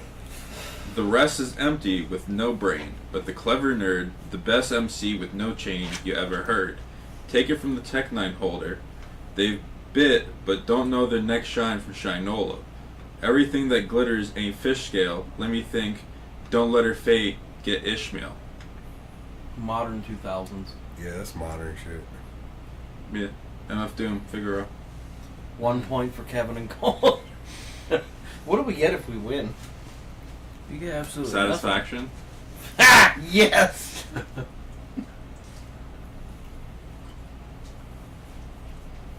Thanks for the Magnars, by the way. I've been drinking. They've been in there for so long. I'm like, I guess Josh don't love them. I forgot they were even in there. I've been shit piled in front of shit. Never see what's in there. Fridge is pretty low. Steady gunning. Keep on busting. At them fools. You know the rules. Lil Caesar. Go ask your homie how. I'll leave you. Cut your young ass up. Leave you in pieces. Now be deceased. Modern 2000s. Old school. That's old I'm school. gonna say old That's school, old yeah. school. That's old school. It's old school. Tupac. Fuck. So I'm gonna get that. See, you said bussin', and I was like, That's from the disc joint, right? sorry, Cole. You're That's just. 1-1. Okay. I'll Banshee Wales. I won't do anything. Sure you want him as a teammate? I didn't give him a choice. Look, the He didn't give me a Banshee's choice. upstairs I sleeping. picked you. Leave I her mean- alone. That's what I'm saying. Yeah. This guy. Going off on that motherfucker like that, with a gat that's pointed at your ass. So give That's it up old smooth. school. So give it up smooth. Old school. I'm down a for the cat Cole. move. This is around to keep dancing. NWA straight out of Compton. Dancing. AK-47 is a tool. Don't make me act a motherfucking fool. One of You the- fucking- Me and you go toe to toe, no daily. Knock the motherfuckers out the box daily. one of Your weekly, monthly, That was yearly. all Took them fucking cute motherfuckers right see there. clearly that I'm down with a capital CPT. Motherfuckers can't fuck with me. Cole's all in on that one. Don't go against the grain, simple and plain. When I was young at this, I used to do my thing hard. Robbing foreigners, taking their wallets, their jewelry, and rip their green cards. That sounds Old school. modern. That's old school. I don't No, know. that's old school. Who's I'm going with Cole. I'm going to say That's old old school. school. He's the professional here. That's old school. Oh. That is If he doesn't know, it's definitely old Yeah, I school. would say that read might it, be read it old again. school, yeah. Read it again, Luke. Don't go against the grain, simple and plain. When I was young at this, I used to do my thing hard. Robbing foreigners, take their wallets, their jewels, and rip their green cards. Dip to the project, flashing my quick cash. God. Oh, as soon as you say it, I'm gonna be like, yes. It's old school though. I'm locking in He's with gonna Cole. say some shit like fucking Wu-Tang. Yeah, that sounds old. Yeah, school, it is Wu Tang. I think I think Who we is it? Vail made It's it not here. Wu-Tang. It's Nas. it's not. Life's It's a not. bitch. Oh, okay. It is Life's a bitch. That's right. When I get signed, homie, I'm buy a strap. Straight from the CIA, set it on my lap. Take a few M16s to the hood, pass them all out on the block, what's good? I'm gonna put the Compton swap meet by the White House. New school. Yeah, that's new school. Yeah, it's got Is that Nipsey Hussle? No, that's No? Kendrick. Kendrick What's Lamar, Kendrick Lamar? West Theory. Yeah. Lucas, are you keeping track of points? Nobody's keeping track of points. Yeah. It was. I mean, Cole beat him to this one, so it's 3-1. Thank Cole. Say the first word. Guess right away. You get one word out. Cole's like, Shook tradition, did it my way. No sense in looking That's old school. in the sky. Trace elements, meddle with minds. Mind state lives, live fissure and fires. That's school. new. New school. That's new school. Live ammunition. Live ammunition. That's Earl Sweatshirt. Yeah. Azucard. Oh, I don't even listen to him. I don't know. So it's 2-3.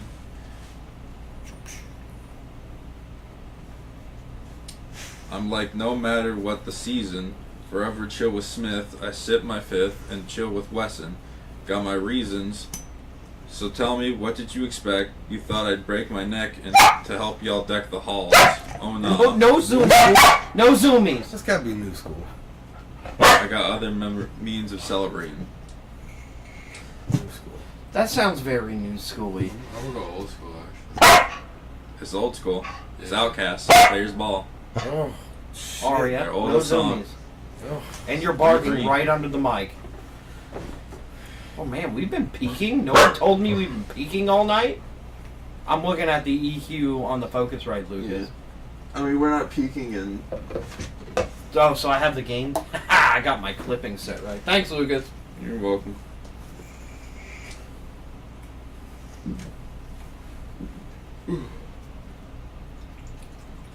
I'll never do my team green. Make the team green like the Celtics. The ones that aren't making it overzealous. They show Go get your mom. us. I'm gonna go new school. I'm Sounds thinking like new school. that sounds New old school. school to me. It's new school. Denzel Curry walking. I would say yeah. I thought that was Denzel Curry. Yeah. Damn, Is he Cole, from we're Boston? tied now. No, he's Florida. from Florida. I don't know. For some reason, I remember a lot of old school stuff having references to sports. They do. That's why I threw that one in there. Yeah. He put thought into this game. Goddamn. Yeah. Times is rough and tough like leather. Old school. That's a tie. They said it at the same Yeah, time. literally. All right. Me and him are down On here. the count of dog three, land. you gotta say who it is. 3, 2, 1. Honestly. Don't look at him. You're on different teams. What? You gotta say who it is to break the tie. That's Raekwon the chef, ain't it? No. Rhymes is tough like leather. Knows how to get the go up, try to get the dough off. He would probably That's fuck. Wu Tang. He would. It's Wu Tang. It's Wu Tang. Yeah, it's Raekwon. Mm. It's Raekwon Raekwon's spitting part. it. Yeah. he was like, I don't know the band, but I knew the exact guy who said it. Yeah. Oh no, I know the band. I went with the exact The person. specific. Who's spinning? He went beyond. That Great should be a quality. half a bonus point. Well, that was to break the tie. Okay. Oh, thanks, Cole. Alright. Follow the leader, Baz Senoritas, and two seaters. She Love Green, that's Money, Mary Jane, and New school. Margaritas. Isn't that Eve? That's old school.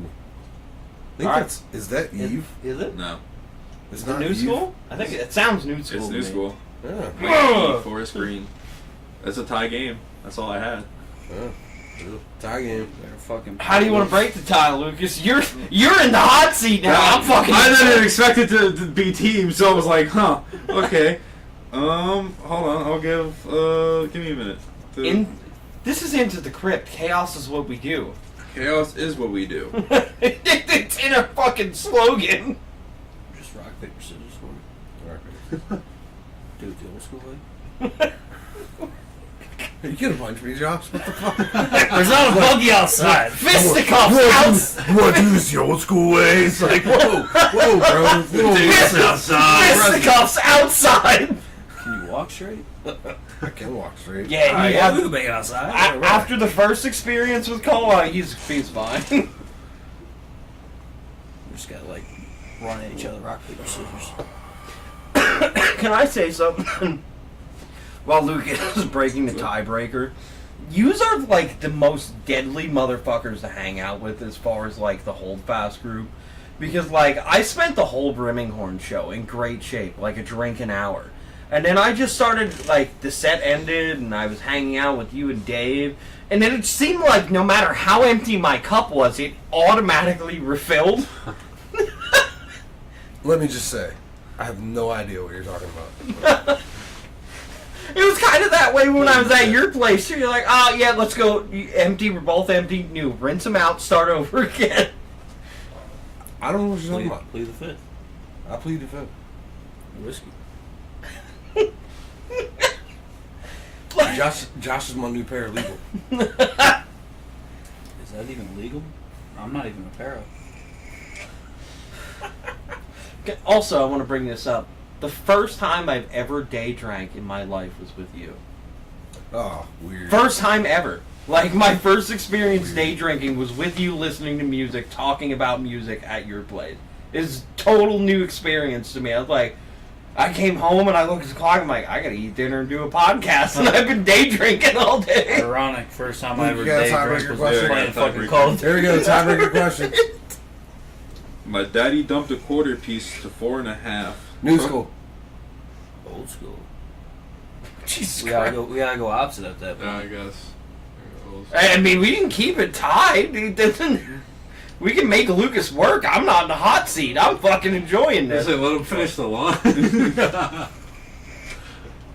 My daddy dumped a quarter piece to 4.5, took a L, started selling Soap Fiends bubble bath. Oh, it's definitely new skill. New school. Took an New L. skill? New skill. New school. Took an He's L. Bubble bath? He's got a New new school. skill.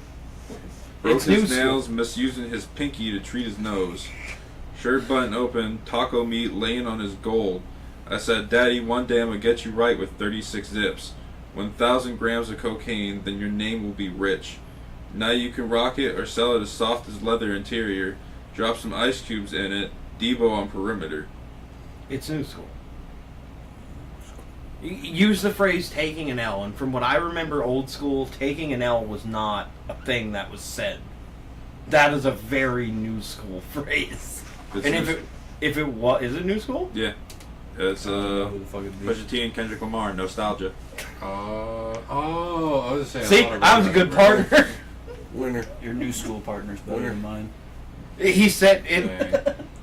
Taking an L is like a new school like gaming phrase. So as soon as he said it, I'm like, oh, it's fucking new school for sure. Because one of the most common things in the late 2000s, you lose a game, you hold that L for me, buddy. Take that L. Take that L. Fuck that. It's more like, how do these fucking tea bags taste? Take that L. I ain't Look, taking look, it. I was useless most of this whole episode. I finally had a chance to shine. With me and Cole winning our first ever team. Thought maybe he would pull like a Public Enemy or something out of his ass. Peace. How low can you go? Death row. What a brother. It's old school. Lucas, you're in the hot seat. You got anything else while you're over there? Oh. Hijack the show. Take it. Yeah, you got another game for us? No, I got vinyls for y'all to listen to. I want to take over the music as soon as we go black. We can do that. So, this has been a fun episode, honestly. I've been super excited about it. It was a very spur-of-the-moment thing. It happened when me and Josh were on our way home from work. So, as much as most people don't want to think about it, metal and hip-hop cross over a lot. And the first thing I heard about being the 5 decades of hip-hop, it wasn't on Facebook, it wasn't anywhere, it was on Liquid Metal, where Jose Mangum was holding a 5 decades of hip-hop. And he built the show, and if you have SiriusXM, head over to Liquid Metal. It's already pre-recorded. You can go listen to it. It's a 3-hour special where he discusses the influence of hip-hop on metal and how important it was. And as soon as we heard that, that was when I came up with the idea for this episode, because we didn't have anything. And I knew we were coming on to a good episode when Cole messaged me. He's like, you know, I'm really into hip-hop. And I kind of knew from talking to him, and I know Lucas is into it. And then Lucas is like, yeah, I'm in. And then you said there was no Remy this week, but you're like, my brother loves hip-hop. And I'm like, oh, fuck yeah, this is going to be an awesome episode. Because when I met Josh, he was very much into hip-hop, too. So, for me, this episode was exciting this week because I got to learn some shit that I didn't know on a genre that's outside of my scope. So, thank you guys for that. That's been fucking amazing. And honestly, like, before I get into my closing topic, which is a little more somber, I just want to say that I have been thoroughly enjoying the podcast lately. It has been a lot of fun. Our episodes have been, I don't even want to say here nor there. We've had, like, great conversations just even last week where we just talked about stuff. We had fun doing it. Lucas, you brought a game to the episode, which we haven't done since we played New Phone Who's This? So I definitely foresee the podcast definitely being more interesting and more exciting as we go through in the future. I think we're in a place where, like, as a group, we're feeling pretty creative with where we go. As much as I want to say we're not a music podcast, music is a lot of what we do, and music is a lot of what brought us all together, really. And besides gaming is a big part of who we are. But overall, for those of us who've been consistently involved, thank you. Thanks for showing up for an episode, man. It's good seeing you. I haven't seen you in a while. For sure. It's been great. Cole, you have been super fun to have as a floating guest. Every episode we have with you has almost always been a blast with fun stuff to talk about. And I hope it continues in the future when you have free time. We like having you. If anytime you have free time and want to host an episode, and you have borrow an overused phrase from the last 10 years. I drink and I know things. So. But seriously, if there's ever a time, because we see you now as much as part of our cast, if you are a friend to us. So if there's ever a time you want to host an episode and you got time, shoot me a message. We're always open to episodes. We used to be kind of more dialed in with what we were doing, and like someone picked an episode, but I really like kind of our freelance way of like, this is what you get this week. Can't pull it right out of your fucking ass. I mean, it works though, because we used to be kind of preemptive and we'd be like, oh yeah, this is what we're doing, and that kind of stops people from wanting to listen because we're already telling them, and if it's not something they want to listen to, now they gotta tune in. They don't know what we're doing until a couple days before the podcast. I'm working on guests. As you said, and you dialed it in, the Killmaine Saints are very hard. I would love to talk to someone from the Killmaine Saints because I know there's a lot of input to be had. If you say the Killmaine Saints, which is fucking hilarious because even my dad, who's not big into that, I was like, oh yeah, I was talking to him via text, which is weird because he reached out to me. I was like, yeah, he's like, because he asked me if I was coming to ride my dirt bike because I haven't rode it on. I'm like, I'm kind of in the process of learning songs for Celtic punk band. He's like, oh, like the Killmaine Saints? And I'm like, you know who the Killmaine Saints are? This is a guy who listens to like Alan Jackson, George Strait, and like Garth Brooks and Luke Bryan. Dead metal. So like, I'm like, all right. I didn't know how to respond. I'm like, you feeling okay? Does that count as dad country? I guess. But the funny thing is that the only reason he knows is because Jeff, his next door neighbor, who I got pretty close with, is full on Irish. Like he marches in Irish parades. He's very big into it. I actually have him listen to you guys. We got to see him, and I posted up like the first show we seen, and he looked you guys up. He's like, "They're fucking amazing. Let me know on a show." But every time I let him know on a show, he's on vacation or he's got to work because he works swing shift. And I'm like, "Man, I'm gonna get you on a show." He's like, "They need to just make it somewhere near Pottsville." I'm like, "I'm trying." I'm like, I can't. I have no control over that. But like, God, you just gotta come. Funny thing is when you did Delaware and we were in Delaware. He was in Delaware, but at the time of the show, he was deep sea fishing. He was on vacation in Delaware, which sucked. Because he's like, all excited. He's like, what time do they go on? And I messaged him. He's like, I have a deep sea fishing trip booked. I'm like, fuck. Because I was convinced, I didn't even tell Bree about it. I was like, I'll come pick you up because he was staying in Rehoboth, which was not very far away from where the Briminghorn was. And I was like, I'll come grab you if you don't want to take the car away from your wife and the kid. And he's like, oh yeah, that'd be cool. And then we got dialed down to the time and it just didn't fucking work out.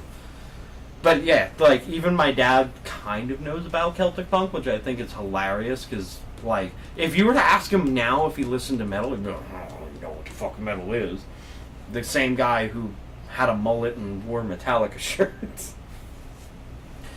So yeah. You're a fucking pleasure to have on. You keep everything exciting. I never know what you're going to say. Like the last episode when you said you weren't going to be involved and 100% were involved. I kind of have my way with things. Like the first time Lucas brought Remy's like, I don't want to be involved. And I'm like, I will get Remy involved some way. And it took the gears ticking and then the episode. And then once it happened, like Lucas looked at me and he's like, oh, you started some shit. And then he looked at Remy and I was like, fuck yeah, engage. That Nintendo Switch went down to Remy's lap so quick.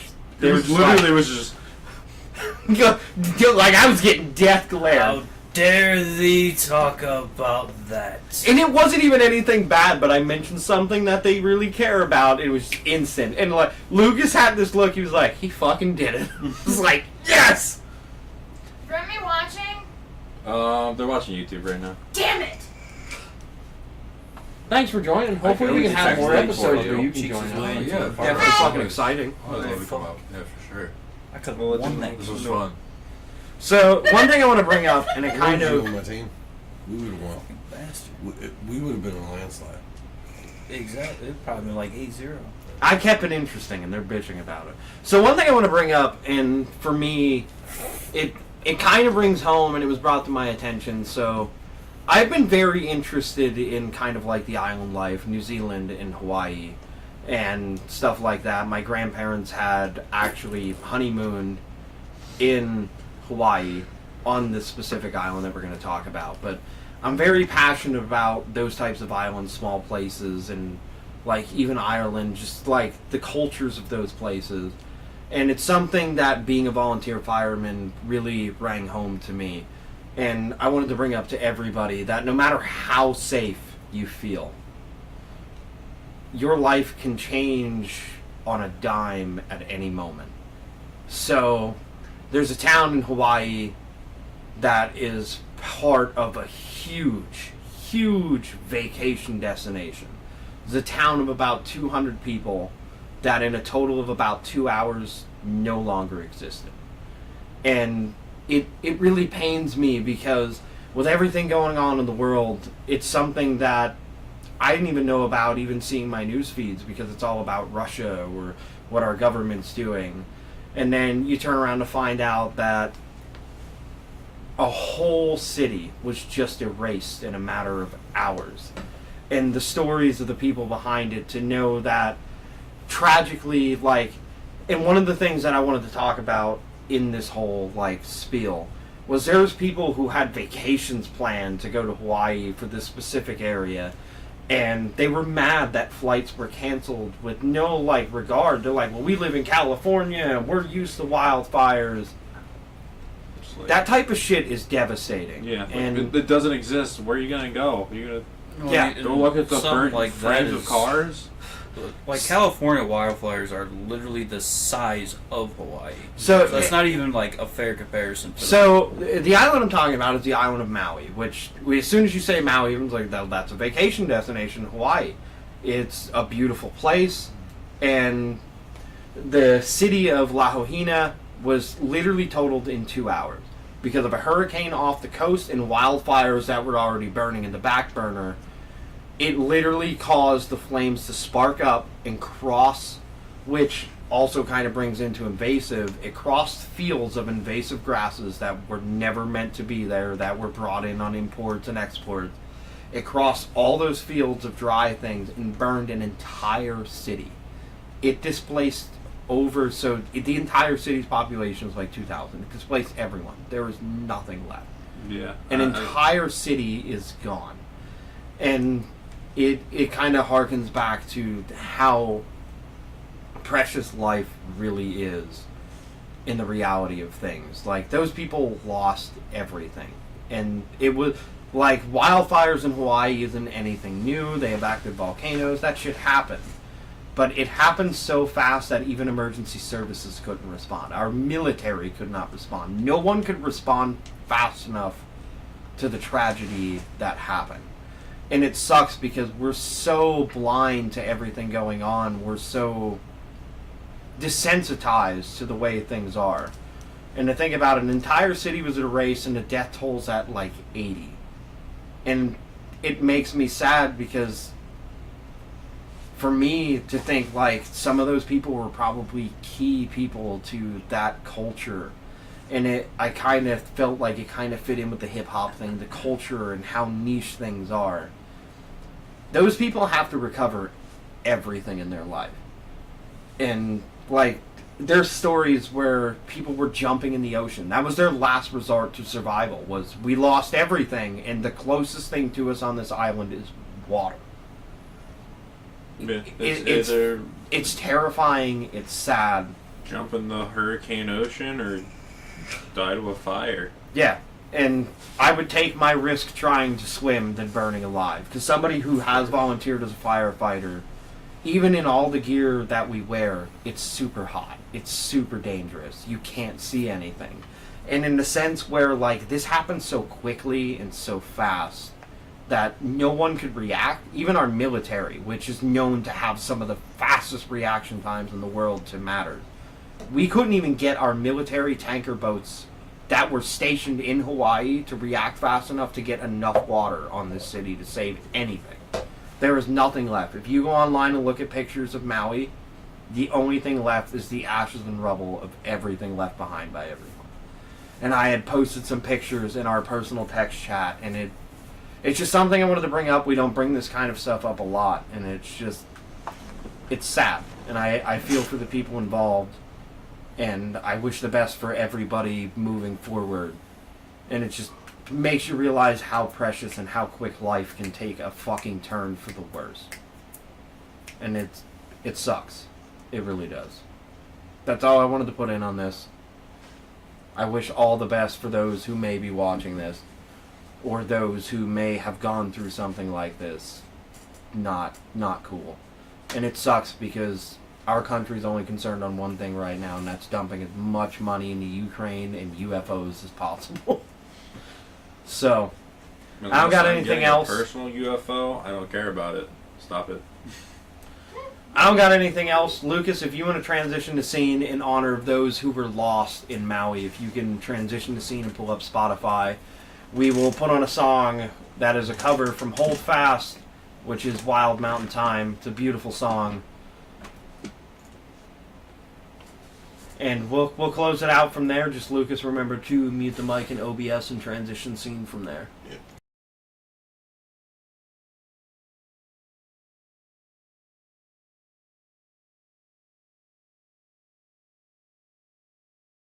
Me, in particular. Deuces. Deuces. Have a good night. Bye!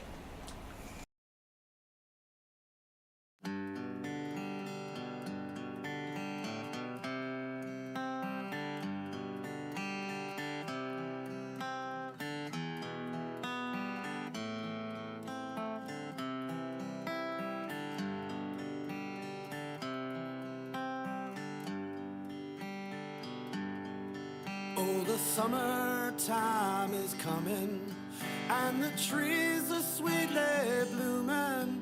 All the wild mountain thyme grows around the blooming heather. Will ye go, lassie, go? I will build my love a tower by a pure and crystal fountain, and upon it I will pile all the flowers of the mountain. Will ye go, lassie, go?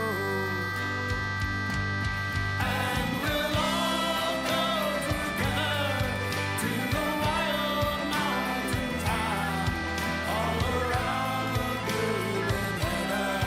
Will ye go, lassie, go?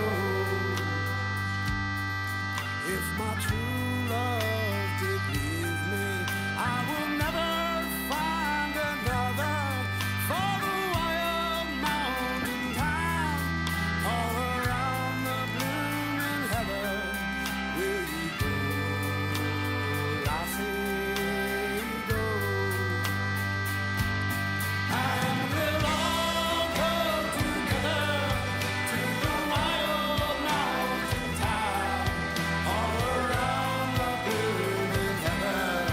Will ye go, lassie, go? And we'll all go together to the wild mountain town, all around the blooming heather. Will ye go, lassie, go? Will ye go, lassie, go? Will ye go, lassie?